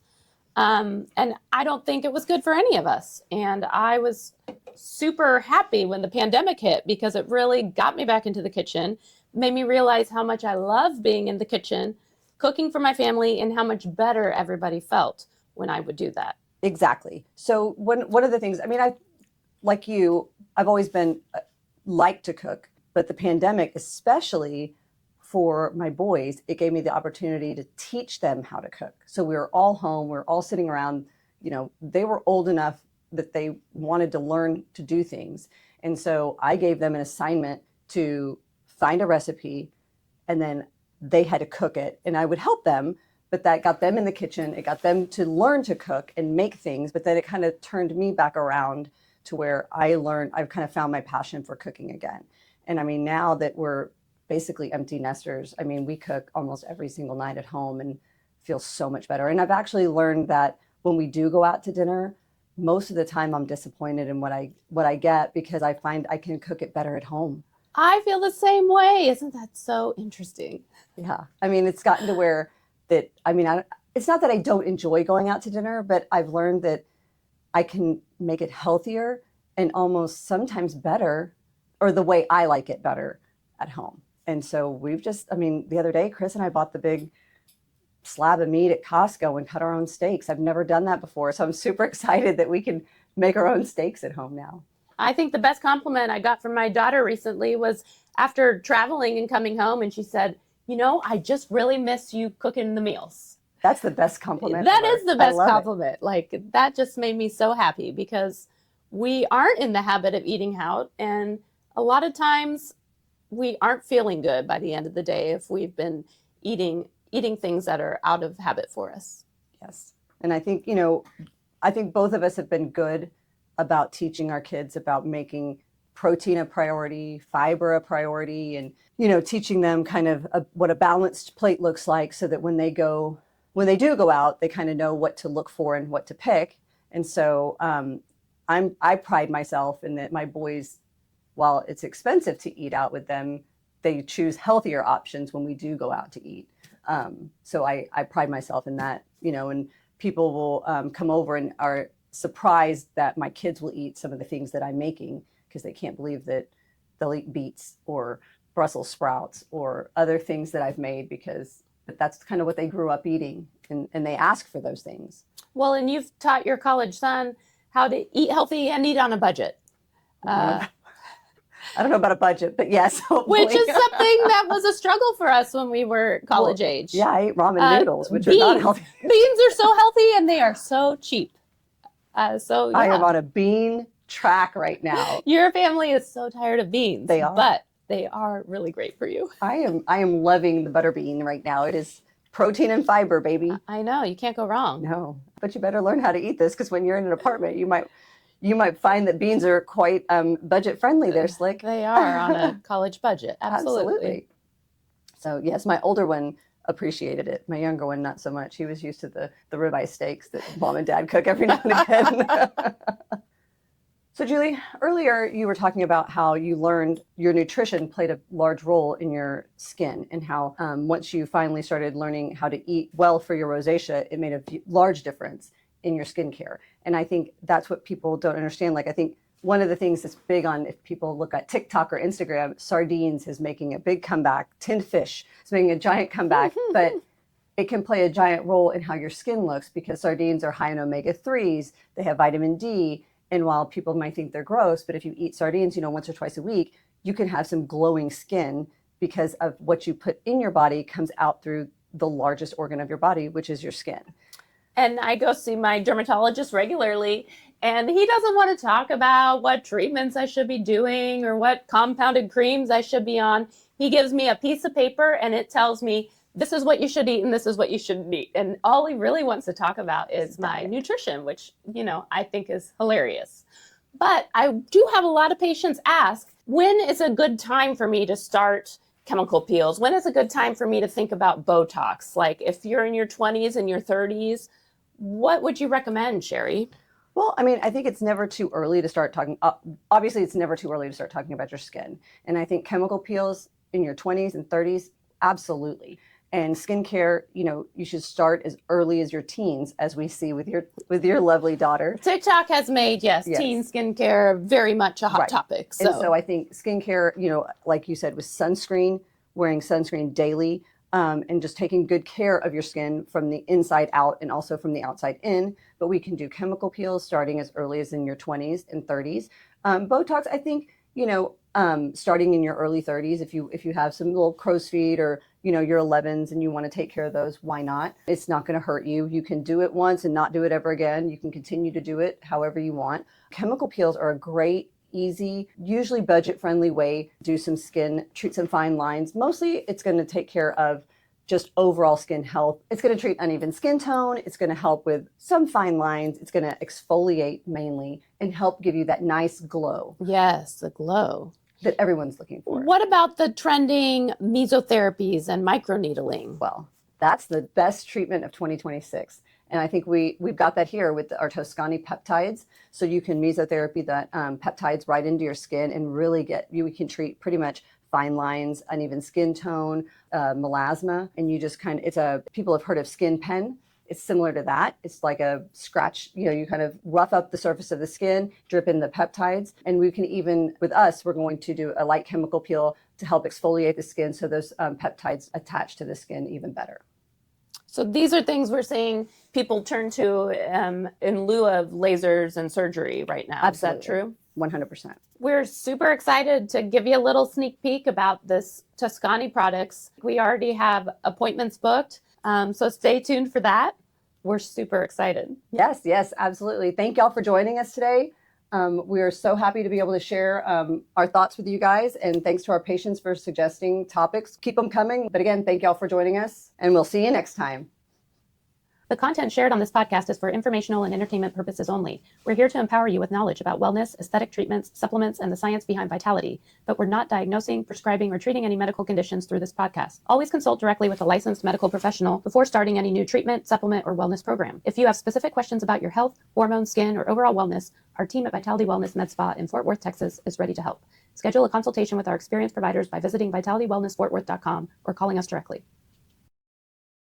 Hi, welcome to the GlowGetters podcast. I'm Sherry Rutledge, RN, and today I'm so excited to let you guys know that we've got Jake Davis from Toscani with us, and he's going to help us talk about our newest, latest, and greatest offering here at Vitality Wellness, the Toscani peptides. Jake is based out of Dallas, and he does aesthetics. He's been in the medical industry for quite a while, but I'm just going to let him give a little bit of an introduction and a little history as to how and why he got into aesthetics. Hi, everybody. Like she said, my name is Jake Davis. I work for Toscani. I'm the rep here in DFW. I got into aesthetics. It's been, I started in 2019. My background is accounting. I wanted to get into something that was offering me a little more freedom. I don't like sitting behind a desk all day. So actually, a family friend of mine hired me as a junior rep for a laser company called Fotona. Some of you probably heard of that before. It's a laser company based in Slovenia, but their US headquarters are here in Irving. So I worked with them for just under 6 years. And then a client of ours that's in Manhattan is actually associates with my CEO at Toscani. And when they found out that I was kind of making a move from the lasers into more of the skincare regenerative space, she introduced me, and that's how I came across Toscani. So I've been with them nearly 2 years now. And it's been great. Major learning experience. I bet. Yeah. Coming from lasers. Yeah. Well, so tell us a little bit about Toscani, what they are, and why someone like me or in my age group would want to use Toscani products. So Toscani started in the 50s, and it's still it's a Spanish company based in Barcelona, Spain. It started as a compounding pharmacy, I think in 1955. It's a family-owned, privately owned compounding pharmacy in Barcelona. Toscani is a brand born from them, and it was born in the 90s, I believe, is when they started branding everything Toscani. But what they manufacture, or what we have here in the States that we manufacture, are biomimetic peptides, polymicronutrients, different things for the regenerative side of aesthetics. So everything we have is pharmaceutical grade. There's everything from plant extracts to vitamins to minerals to amino acids. I mentioned the biomimetic peptides and growth factors. There's just quite a bit. Each cocktail is geared for a specific goal. So we have something for taking the pigment out of your skin. We have something for dealing with excess oil, excess sebum, acne-prone patients. We have a little bit of something for everybody. So it really kind of depends on what the patient's needs are, what the patient's goals are. What that means for you is you can kind of fill in all those gaps in your practice. If you don't have something to treat hyperpigmentation, or you don't have something to treat acne, like I was talking about, hair restoration, there's a little bit, like I said, there's a little bit of something for everyone, depending on what the patient needs are. Like, what is the average cost of a Tuscany treatment? Is it one and done? Can we do multiples? Should we do multiples? And what should a patient expect to spend if they come in and ask for a Tuscany treatment? Everything you're going to do with Tuscany is cumulative, right? So your skin is constantly aging and degrading. All the cellular activity is slowing down. That just is a normal part of the aging process.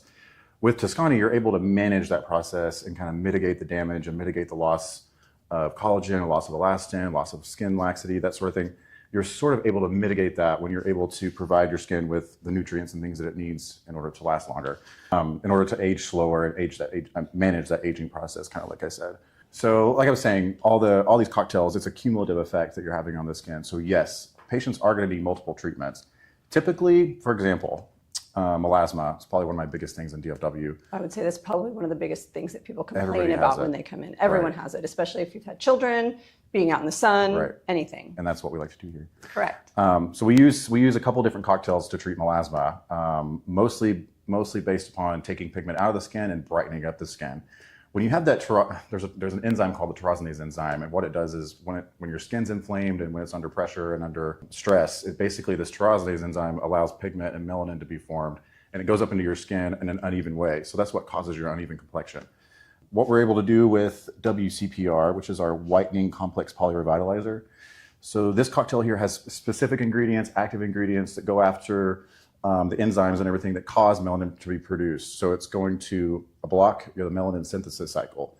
So there's biomimetic peptides that mimic your body's own natural cycles, so that it actually interrupt the melanin synthesis cycle, kind of like what I was saying.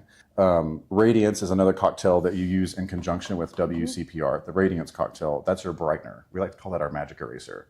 What it kind of does is globally brighten everything up around those uneven pigment spots, kind of blends everything together so that nothing is really sticking out. So you have something that's taking pigment out, and then you have the other guy that's kind of making everything nice and even. We like to pair that. Usually I like to pair it with AOX 360 or with Lumicin.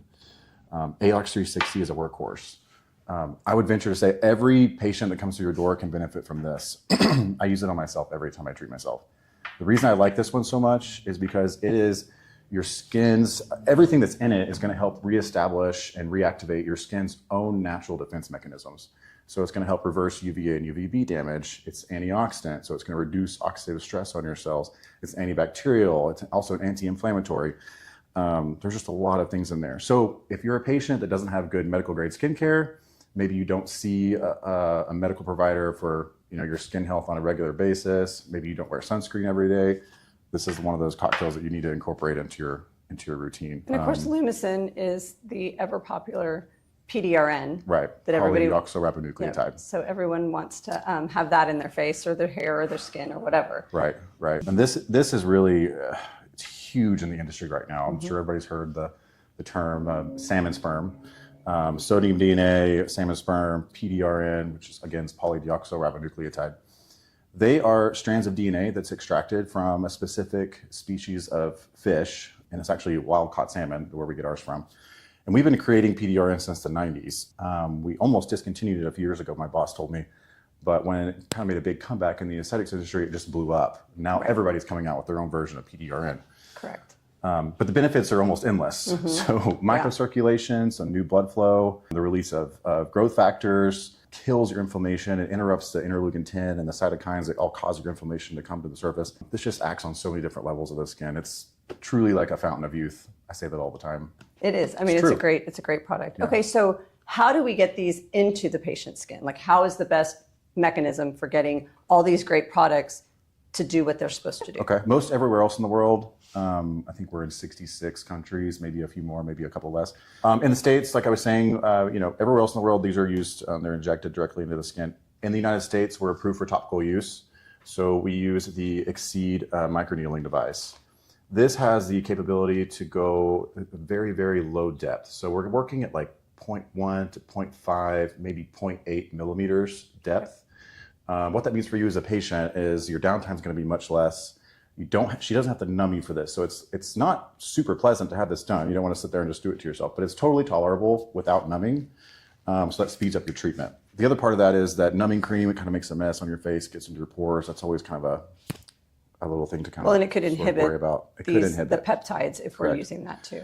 Essentially what we're doing with this is we're creating microchannels in the skin so that these topicals can be absorbed in much easier. Great.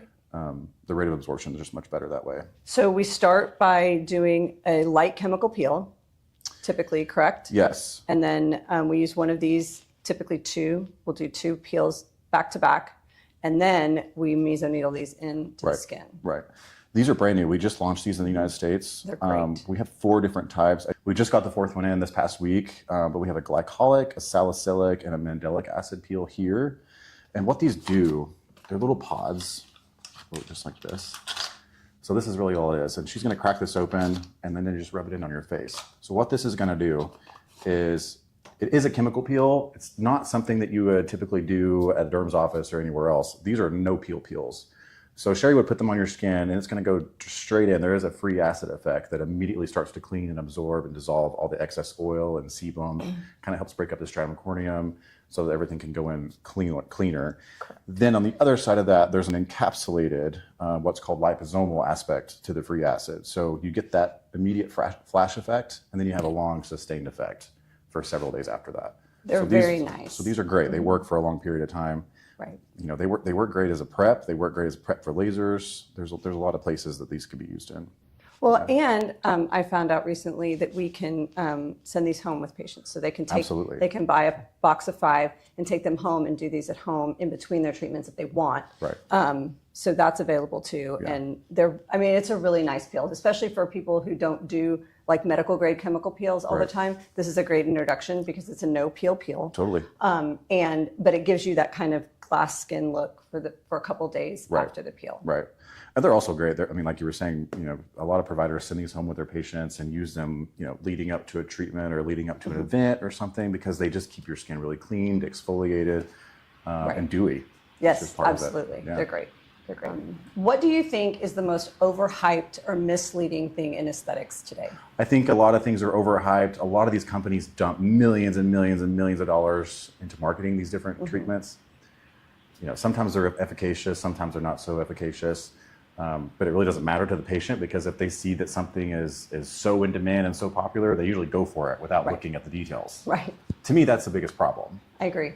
I find it interesting, that a lot of people, the providers will allow patients to walk in, tell them they want this treatment done, and the provider won't even bother doing a consult with them because they already made the sale, so why go through the trouble? Right.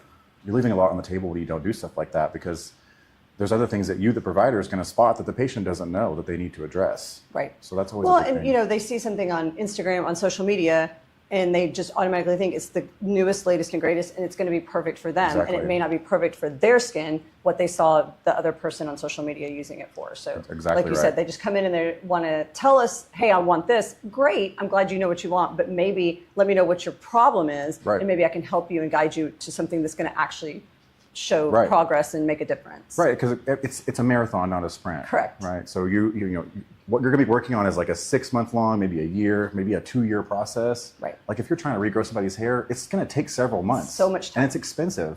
But that's the thing. There's a lot of value in that.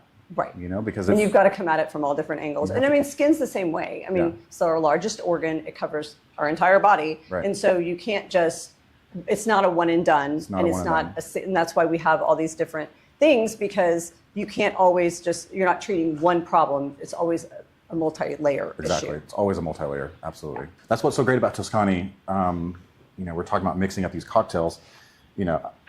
3 cocktails or so, something like this is going to make up what she's going to treat you with. Each one of these has a different goal. So this one's going to deal with the pigmentation. One's going to deal with the health of the skin. The other one's going to deal with tightening. she's able to customize each treatment based upon what your needs are. That's the biggest. That's the biggest. And that's what's so nice about these is I've got all these things to choose from. Listen to what their issues are, and then build them a prescription based on what they're asking for. Exactly. And it's not just one laser, one and done. Right. And this is not all the products. There's quite a few. We just put our favorites out here. Right. Absolutely. So what makes Tiscani different from, say, just like a skincare brand? Because this isn't. I mean, this is medical grade treatments. It's not like everyday skincare. Sure. So what makes that different? So what makes Tiscani different is, first of all, we're a European company. So everything we put into these, all the ingredients are sourced on the free European market. So we're able to find the absolute best, highest quality ingredients to build our cocktails with. And that's what we do. In fact, often when we have a quality control issue, if they create a batch of cocktail and then they put it through its test and it doesn't test like it's supposed to, they'll completely throw it out and restart. I mean, even if it costs tons and tons of money. They've done that already once since I've been with this company. So I trust the quality of the product. They've been around a long, long time, since the 50s. Tiscani has been around since the 90s, but they've been creating these cocktails since way before that. That's amazing. So the quality is there. And Tiscani has 2 certifications in Europe. There's a good manufacturing practice, and then there's a French certification.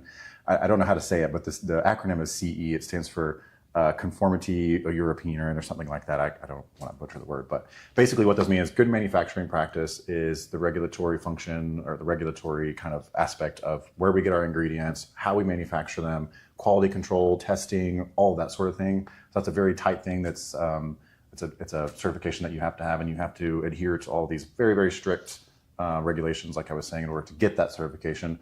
And the CE certification speaks to more of the safety and regulatory aspect of that. So one's about how they're created and manufactured. The other one's more about how effective and safe they are for the world.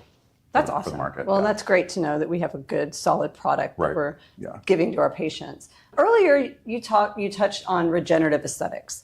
Tell me a little bit about how Tiscani fits into that category. Okay. We've all kind of seen this revolution, right? I mean, I don't know, maybe it was pre-COVID where we were seeing everybody had the huge lips, all the filler and everything. That's really not where we're at anymore. Everybody's going more toward natural. Everybody wants to look natural. They want to look healthy. We're not worried about looking super tan. You know, since I've been in the industry, I've learned that pale skin is healthy skin. Correct. So, using these cocktails in order to bolster and reestablish and kind of increase cellular activity within the skin is the key to kind of achieving that natural look. Because you can look great with or without makeup, but if your skin is unhealthy, you're not going to look that great. And everyone wants that baby skin, right? Well, why do babies have that skin? Because of cell turnover. They have young bodies have a high rate of cell turnover, and that's what we're trying to recreate with these peptides. Right. And they haven't been exposed to all the free radicals, all the chemicals, all these different things that we're eating in our food.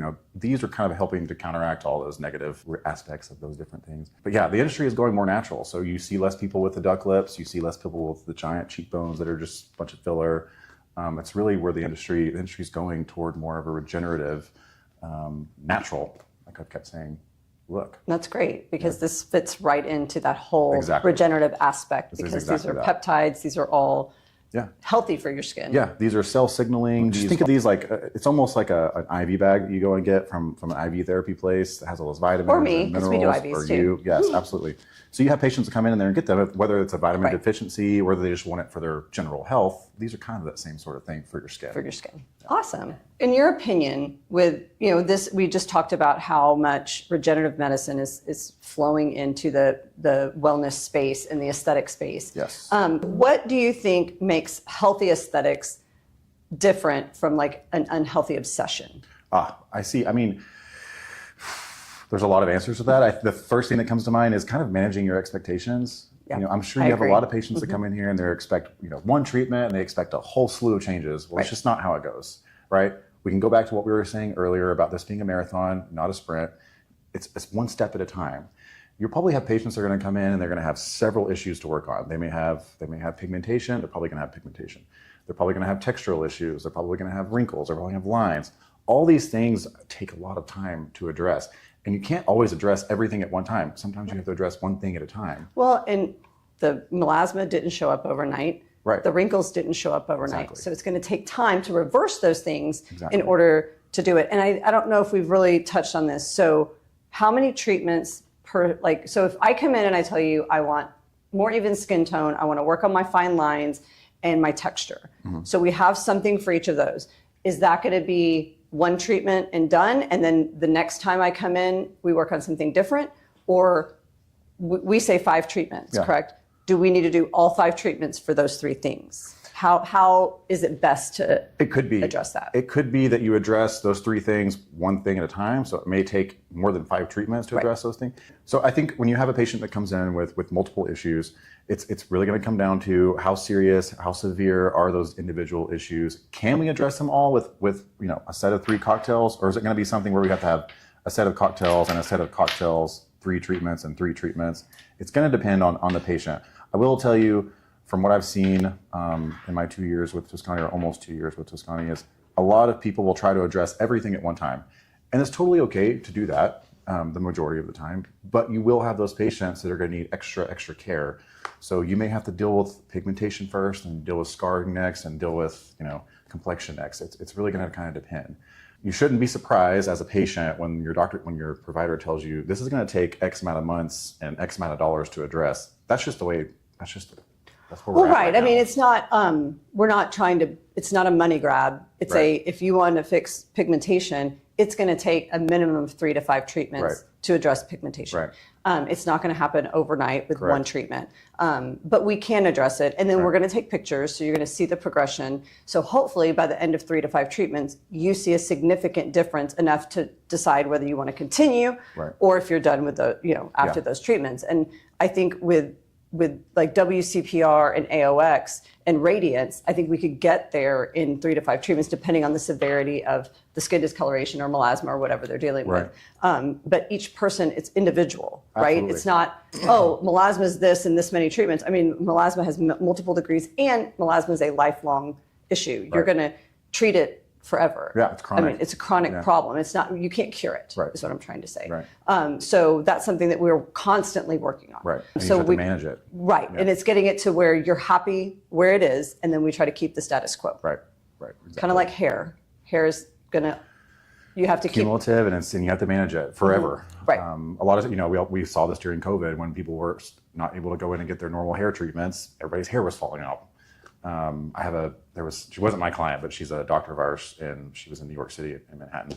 Very famous dermatologist, but she had this Vietnamese lady, I think she was in her 70s, completely bald. She had, I want to say it was alopecia areata, I forget exactly what it was, but she had regrown this lady's hair. I mean, she went from completely bald to full head of hair, like you and me. It was pretty insane. It took about, I think it was like 10 or 11 months. It took a long time for her to do it.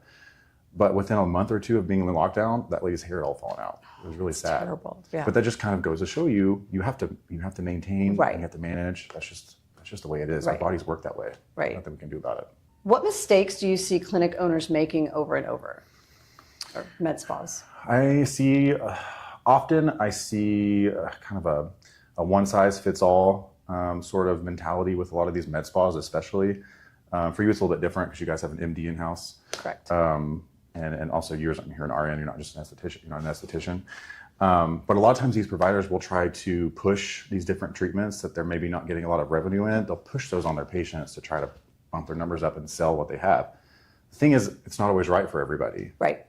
If you're going to a med spa or some kind of provider where you're getting aesthetic treatments done and you're not getting a consultation, that's a huge red flag. I would never go to any kind of aesthetic institution and any kind of clinic like that wouldn't listen to my concerns, do a full-fledged consultation, take pictures, do all the different things you need to do in order to figure out how you need to address the issues. To me, that's one of the biggest things. On the other side of that is be careful what you read from these device companies. What I said at the very beginning was the device companies, you can't trust them. I know this from experience. I've worked for them. They're there to make money. That's all they want to do. Absolutely. And a lot of these devices are amazing and they work really, really great and they have great results. But it's not going to be that way for everybody. So, well, and no one machine, and I mean that's why there's, how many different types of lasers, how many different brands of lasers, because what works for you may not work for me. Because 100%. But if you own the laser, that one laser, you're going to try to use it on every person that walks in the door. Exactly. So, especially if you have a $10,000 a month payment you got to make every month. Correct. Yeah. But that's what's so great about these is that that's completely customizable. It's completely customizable. We can change it per patient And if they want per visit, but ideally we need to get through Yeah. a series of treatments to meet our goals. Yeah, depending on what you're doing. Correct. Yeah. If you're doing general anti-aging and general just kind of managing the aging process, then yeah, you're going to mix and match quite a bit. If you're going after something specific, like we've been talking about melasma, there's a specific protocol that the patient has to follow in order to correct that. Right. Awesome. Yeah, pushing those big treatments on the patients, just expecting a kind of a cookie cutter type result. I mean, yes, everybody's going to get a little bit of a result, but it's not everybody's going to respond the same way that the other person responds. So what would you say, I mean, I know we're talking about Tiscani and mesoneedling, but what would you say is like one treatment that anybody that walks into this arena should get? Like what is like the number one, like they're going to see the most impact, they're going to see a difference. What would you say would be? For me, I think the very first thing that anyone new to the aesthetics kind of scene needs to do is get their skincare routine down. When I got into this industry, I was not doing skincare. I used CVS stuff and shampoo in my face. Dial soap. Exactly. Correct. I started investing. I bought some SkinCeuticals stuff. I think I spent like $600. It was insane. It's all expensive. Skincare is expensive. But within like a month, I noticed a huge change. And once you start noticing those small changes, it's very addicting. So it is. if you're full of yourself like me, it's very, very addicting. So you just you want to try all these new things. But get your basics down. Well, and you don't have to do it all at once. That's what I keep trying to tell people. It is expensive. So we'll start with a face wash and maybe, one serum. Right. And then when you run out of the other things, the grocery store or whatever other things you're using, as you run out of those, then you can piecemeal it together. So you have like one full medical grade skincare line routine to do. But it doesn't you don't have to drop $600 on your first one if you don't want to. Right. You can kind of piecemeal it together, and as you run out of your face wash, you can grab a new one, or as you run out of your vitamin C serum, we can get you a new one and step up to. I would personally, I think retinols are a huge misnomer. I think people don't use them enough, especially people who are my age and even slightly younger. Because if you use them starting in your mid to late 30s or even late 20s, using retinols, that's where you get the skin turnover and you get that baby dewy soft skin, and you get daily exfoliation, which is you just need to chemically exfoliate your skin. So that's one of my things. I think I push skincare because I believe in it. You need it. I mean, you have to have it. We're exposed to UV rays all day long. We're exposed to free radical, everything that's in the air, in our food, in our water. I mean, our shampoo, our your makeup, everything you put on your face, your skin's, it's not good for it. Right. So when we're doing things like, for me, I tell all my friends, everybody's always asking me what they need to buy. And I'm like, you need a vitamin C serum, you need a moisturizer, you need a good wash, and you need some kind of retinoid or maybe a glycolic. One of those. Yeah, start with a glycolic and then bump up to a retinol. Right. But yeah, you've got to do something to chemically exfoliate your skin and start that turnover process so that you can, bring on the baby fresh. Right. And I will say, and most people probably already know this, but more expensive is not always better. Not always. Just because it's more expensive doesn't mean it's always better. My mother used to buy her skincare from Sisley, which is a brand that's... Oh, yes. Was that French? I forget. You buy it at Neiman Marcus, it's super expensive. Once I got into this industry and I started asking around about these different skincare brands, they're like, you don't need to buy that $800 eye cream because it's not doing anything. It's just a bunch of Usually fluff. the molecules are way too big to absorb into the skin. Yeah, the molecular weight's important, right? Yeah. Right, and so that's and I think that's the difference between, and I'm not bashing Neiman's or Dillard's or anything like that, but what the difference between like a makeup brand skincare versus medical grade skincare. And that's where you're going to get the molecules are the right size for what you're trying to treat, and you're actually going to see some difference. So my sister is one of them, where she was buying these expensive creams and lotions, and then I turned her on to SkinCeuticals, which is the medical grade brand that we have here. And she immediately started seeing differences, and it was actually cheaper than the Dillard's or Neiman's or whatever brand she was using. It is. Yeah. And so that's what's so great is everybody thinks medical grade skincare is uber expensive. I mean, it may be more expensive than the $10 vitamin C that you buy at the grocery store, but you're probably going to get a higher concentration of vitamin C for that price. Right. It's actually the right molecular weight to go into your skin. Exactly. And the last thing I'll say about that is that like vitamin C, for example, it oxidizes. If it's exposed to air, it oxidizes. So when the company doesn't package it correctly, or if it's not the correct molecular weight, or if it's not mixed correctly, or whatever it is, the formula is not right, it's not going to be effective if it's oxidized. Right. So you may be spending that $10 thinking, oh, I'm getting a great deal on this vitamin C serum, but it might not be doing anything for your skin. Right.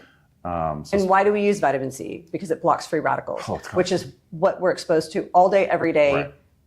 throughout You our need it life. every single day. Yes. Yeah. And so you need to use it every morning. And if you're putting it on thinking you're blocking free radicals, you may not be, You may not. especially if it's not in a brown bottle that's Exactly. keeping it from being exposed to the light, or if it's 5 years old, it's Right. not going to do anything either. Yeah. I would just encourage people, like, do your research when you're buying stuff like Absolutely. that. You need to just do a quick little Google search, find some articles about, there's all kinds of dermatologists that talk about these things online. Just do a little bit of research and you'll find Right. what we're saying is very, very true. Absolutely. Absolutely. What advice would you give someone who's just overwhelmed by, social media and, commercials and all this about the skincare and aesthetic industry, and they just don't even know where to start? Like, what would your advice be to someone? Okay. Again, goes back to, I have friends of mine that ask me all the time, they're like, where do you think I should go? And I'm like, well, what do you want to address? And they're like, well, I have no idea. I've never done anything before. I'm like, okay, well, you've ever had Botox? Have you ever had filler? Like, my advice to my friends when they ask me this question is, I'm like, pick one thing that you want to address, let me know what it is, and I'll figure out who you should go to see that. As far as patients go, that's just what your provider. Come to your provider and tell them, look, I have this issue, this is what I want to address, and then kind of start there. Don't worry about picking everything out, picking yourself apart, and making yourself feel terrible looking at all the spots on your face. Just pick one thing, let's address that first, and then let's kind of move from there. Generally, what's going to happen is you're going to be put on a plan that's like a year, 6 months to a year long. I have so many providers that are operating that way now because, again, we've said this so many times, it's a marathon, it's not a sprint. Correct. So my advice to folks that are just getting into the aesthetics is just really to pick one thing, kind of address that, and then let's kind of move into, Well, and also do your research. Do your because research. just because they have a 5-star review or whatever rating on Google or whatever does not mean that they're licensed, Yeah. that they have a provider in-house that's going to, watch them. I mean, like here, I have a MD that's with me 90% of the time, and if she's not here, we're talking on the phone. But so patients can come and see me, we can do their consultation and we can talk about things, and then Julie's going to read that chart and do that within 24 hours of them being here. And we're just one of them. There's many really great practices here in Fort Worth or in the Metroplex that you can go to, but you need to make sure that the medical director is actively involved and Yes. that you have somebody who's watching what's being prescribed and what's being sent out, because as a nurse, I can't practice medicine. I have to get a prescription from the physician to do that. And so we have a lot of things in Texas that are maybe not operating that way. So my advice would be do your research and know who you're seeing and for what reason. Right. So Jake, we're going to kind of close up here and kind of wrap up. Okay. What excites you most about the future of this industry that you're now a big part of? Gosh, there are so many new things coming out. Tuscany we have our annual international conference. It's going to be in Miami in September, so I'm super stoked about that. But we're seeing a lot of new things with light, with lasers. We're seeing a lot of new things with RF. There's just so much stuff happening right now. Go back to do your research, read the articles, look at what the doctors are saying about it, see what the research has been done. I think one of the most exciting things happening in the industry right now is we're kind of bridging that gap between our superficial, kind of what we look like, our skin, our hair, our nails, everything else. We're bridging that gap with longevity and wellness. So we're not only addressing the aesthetics of the aesthetic portion of ourselves, we're also addressing the whole body, the whole well-being of the person. Whether that is hormones, whether that, it could be so many things. And that's what's important. To get the best result, you need to address the whole body. Correct. If your liver is not functioning correctly, if your kidneys aren't functioning correctly, if your blood work is not right, there's so many things that you have to address. And what I'm learning now, I'm 34, I'll be 35 soon. What I've learned in my 30s is that your hormones are incredibly important. Absolutely. If you're trying to keep yourself young, you need to keep your hormones in check. I never realized how important that was, especially for women. Well, and now Just the way there's, it is. thankfully, we've got some doctors that really push that, and we're getting, legislation's lightening up about hormones for women especially. But now we have all these options where we can, and here we can treat pretty much the whole person. We do hormones, we do IV therapy, we take care of skin, we do some cosmetic stuff. But I mean, we do, that is something, and I think you're completely right in treating the whole person, not just your melasma. Right. Let's figure out why you have melasma, because a lot of times it is a hormone imbalance that caused it in the first place, because of everything. Exactly. And so let's treat the whole person. And we have those options. And that's great. I Yeah. think that's amazing. Yeah. We can't, I mean, we can target exactly what somebody wants, or we can treat the whole person. Right. And it's customizable to them Right. and whatever their goals are. I just think that's so exciting. For me, it's just it's nice to have like one provider that's going to deal with all of my issues, like my entire longevity, wellness, kind of Absolutely. What I want to do. Right. I like that. It's a partnership. And I feel that's how we take care of our patients. 100%. Jake, I am so excited that you came today. Thank you for having me. so much for being here. I mean, I appreciate you guys asking my opinions. I don't think they matter that much. I'm obviously not medical, but I've been around this stuff for several years now, and it's Well, it's you're a lot such a of wealth fun. of knowledge when it comes to the Toscani products, which is appreciate something it. that we're super excited to have here in the office and offer our patients, because I think that, like we said, your skin's your largest organ. Yeah. So we've got to take care of good it care of it. along with the whole person. Yes, ma'am. That's right. Well, thank y'all for joining us here at GlowGetters. We'll be back next week with another new podcast. Content shared on this podcast is for informational and entertainment purposes only. We're here to empower you with knowledge about wellness, aesthetic treatments, supplements, and the science behind vitality. But we're not diagnosing, prescribing, or treating any medical conditions through this podcast. Always consult directly with a licensed medical professional before starting any new treatment, supplement, or wellness program. If you have specific questions about your health, hormone, skin, or overall wellness, our team at Vitality Wellness MedSpa in Fort Worth, Texas is ready to help. Schedule a consultation with our experienced providers by visiting vitalitywellnessfortworth.com or calling us directly.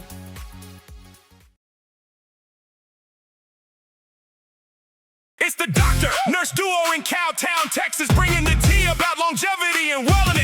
Tearing through what's real and what's hype. They're the go-to team to feel like you can take on the world. There's no other place that has you covered from top to bottom. Dr. Julie and Sherry and bringing the heat. Come see us at Vitality Wellness. Hi, I'm Dr. Julie Ratino. Hi, I'm Sherry Rutledge, registered nurse. We're the GlowGetters here with Vitality Wellness in Fort Worth. So today we're going to have some fun. We're going to talk about some topics that actually one of our patients brought up about what would we have done differently in our former lives. What are your what ifs or wishes that you would have done differently? I think I'm going to start with skin. Sunscreen. Oh boy. I really wish sunscreen was as big of a topic back in my youth as it is now. I think this generation does a much better job. But I really wish I would have taken my skin health more seriously and really thought about sun exposure and what it could do. I will say I've also very much battled with rosacea with my skin. And for a long time, I just was very focused on medications and topical solutions to help and never made that connection of what I put in my mouth and how my nutrition would affect the inflammation of my rosacea.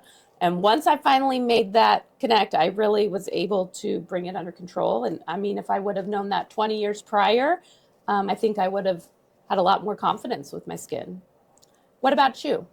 Well, sunscreen, absolutely. I mean, in my younger days, I was a lifeguard swim instructor and I was a sun worshiper. I wish I had used a lot more sunscreen back then. I mean, I'm paying for it now. But yes, in my adult years, I got into skincare, obviously, and I've done a much better job of taking care of my adult skin. But my sun worshiper days are gone. Okay, here's one for me. I wish I would have started lifting earlier, focusing on strength training. One, because I think that it's obviously really great for your body. You need it to maintain your muscle mass for your bone health. But also, I struggled with being home with a child and feeling like I did not have the time to go to the gym, to go to one of the fancy, complicated classes I wanted to go to, when that whole time I could have been lifting at home with my kid for free on my own time.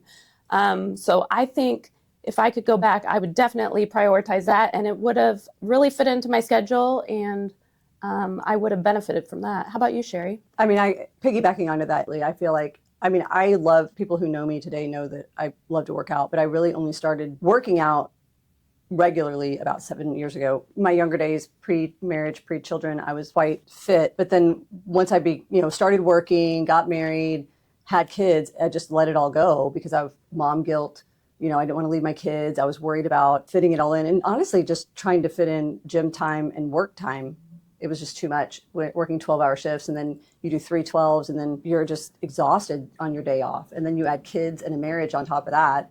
Me personally, I couldn't fit it all in. And it wasn't until my kids got a little bit older and I felt like I could leave them at home. And it wasn't that they were old enough to be left at home. I felt guilty leaving them, even for an hour a day to go. And now, I mean, well, now they're out of the house, but even before that, I mean, you know, you have soccer practice, football practice, baseball practice. And I mean, I think finally when Drew was at football practice in high school, I started running around the field, was what really kind of started my thing. Was I felt like, oh, I can actually work out while he's doing something. And it allowed me to start doing things.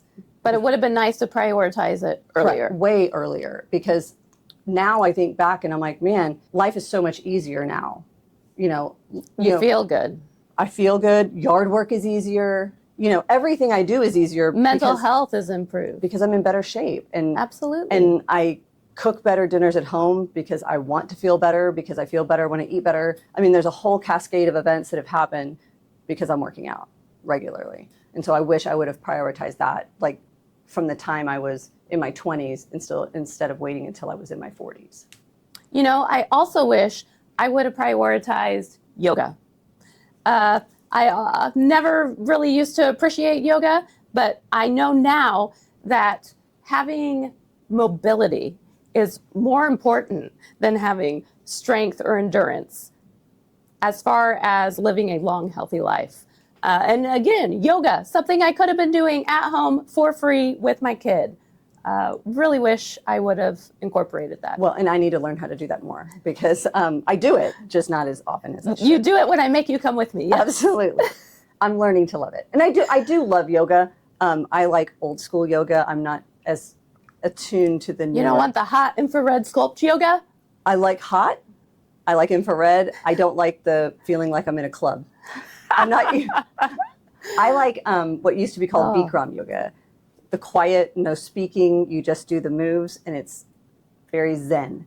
And so when I go do what is basically a HIIT workout in a 120-degree room with the walls bouncing. And with a room full of college girls, I know. Mean, I do feel very fit when I leave, but it's very hard to call it yoga when you're doing weighted burpees in a yoga room. Well, there's all different forms. That is true. I'm learning. I do think that yoga is great for the mind and really great for maintaining mobility as we are getting older. I always feel very good when I leave, and I sleep very well that night. So I'm learning to love it. It's also very good for the skin with all the sweating you do in there. Well, and Alana took me to Format, which is the infrared heat, which makes it very nice. I like that one because you don't feel your skin doesn't feel as hot. You're being cooked from the inside out versus the outside in. Perfect. You know, but I did sleep very well that evening. It was wonderful. All right. What's another thing that comes to mind, Sherry? You know, the other thing, well, I think I kind of hit on both of them, but I think a lot of us don't talk about it enough, but I kind of wanted to press this a little bit more. It was mom guilt. And I think we don't talk about it enough. But a lot of patients talk to me about it, is that they feel like they can't do things because, well, I just feel too guilty leaving my kids, or I can't afford that because I can't afford to take care of myself because I've got my kids to make a priority. And I think that's one thing and my husband was really good about helping me say, you know what, you need to take care of you. Go have your girls' night, or go, do something for yourself. Go get a massage, or go, have happy hour with your girlfriends. Go get your nails done. Do something for yourself. And we don't do that enough. And I thank my husband for pushing me to do that more, because he's the one who got me to go to Orange Theory for the first time. He pushed me to do that. And not everybody has a Chris Rutledge in their life. Chris is very special, yes. I'm very lucky. But I want to be that person to say, go do that for yourself, Yeah. Women, we need to prioritize ourselves, because if we're not happy and healthy, nobody else in the house is happy and healthy. Well, you can't take care of everyone else if you're not taking care of yourself. Ooh, another thought I had was about getting back into the kitchen. Which I think, Sherry, you're going to probably have some things to say about this too. For a while after having my daughter, I definitely got out of the habit of cooking at home, which is something I've always loved to do. And I don't know if it was for convenience, maybe it was also for socialization, but we were eating out all the time, treating food and drink as entertainment. And I don't think it was good for any of us. And I was super happy when the pandemic hit, because it really got me back into the kitchen, made me realize how much I love being in the kitchen, cooking for my family, and how much better everybody felt when I would do that. Exactly. So one of the things, I mean, like you, I've always been like to cook, but the pandemic, especially for my boys, it gave me the opportunity to teach them how to cook. So we were all home, we were all sitting around, you know, they were old enough that they wanted to learn to do things. And so I gave them an assignment to find a recipe, and then they had to cook it, and I would help them. But that got them in the kitchen. It got them to learn to cook and make things. But then it kind of turned me back around to where I've kind of found my passion for cooking again. And I mean, now that we're basically empty nesters, I mean, we cook almost every single night at home and feel so much better. And I've actually learned that when we do go out to dinner, most of the time I'm disappointed in what I get, because I find I can cook it better at home. I feel the same way. Isn't that so interesting? Yeah. I mean, it's gotten to where that, I mean, it's not that I don't enjoy going out to dinner, but I've learned that I can make it healthier and almost sometimes better, or the way I like it better, at home. And so we've just, I mean, the other day, Chris and I bought the big slab of meat at Costco and cut our own steaks. I've never done that before. So I'm super excited that we can make our own steaks at home now. I think the best compliment I got from my daughter recently was after traveling and coming home, and she said, you know, I just really miss you cooking the meals. That's the best compliment. That is the best compliment. compliment. Like, that just made me so happy, because we aren't in the habit of eating out. And a lot of times we aren't feeling good by the end of the day if we've been eating things that are out of habit for us.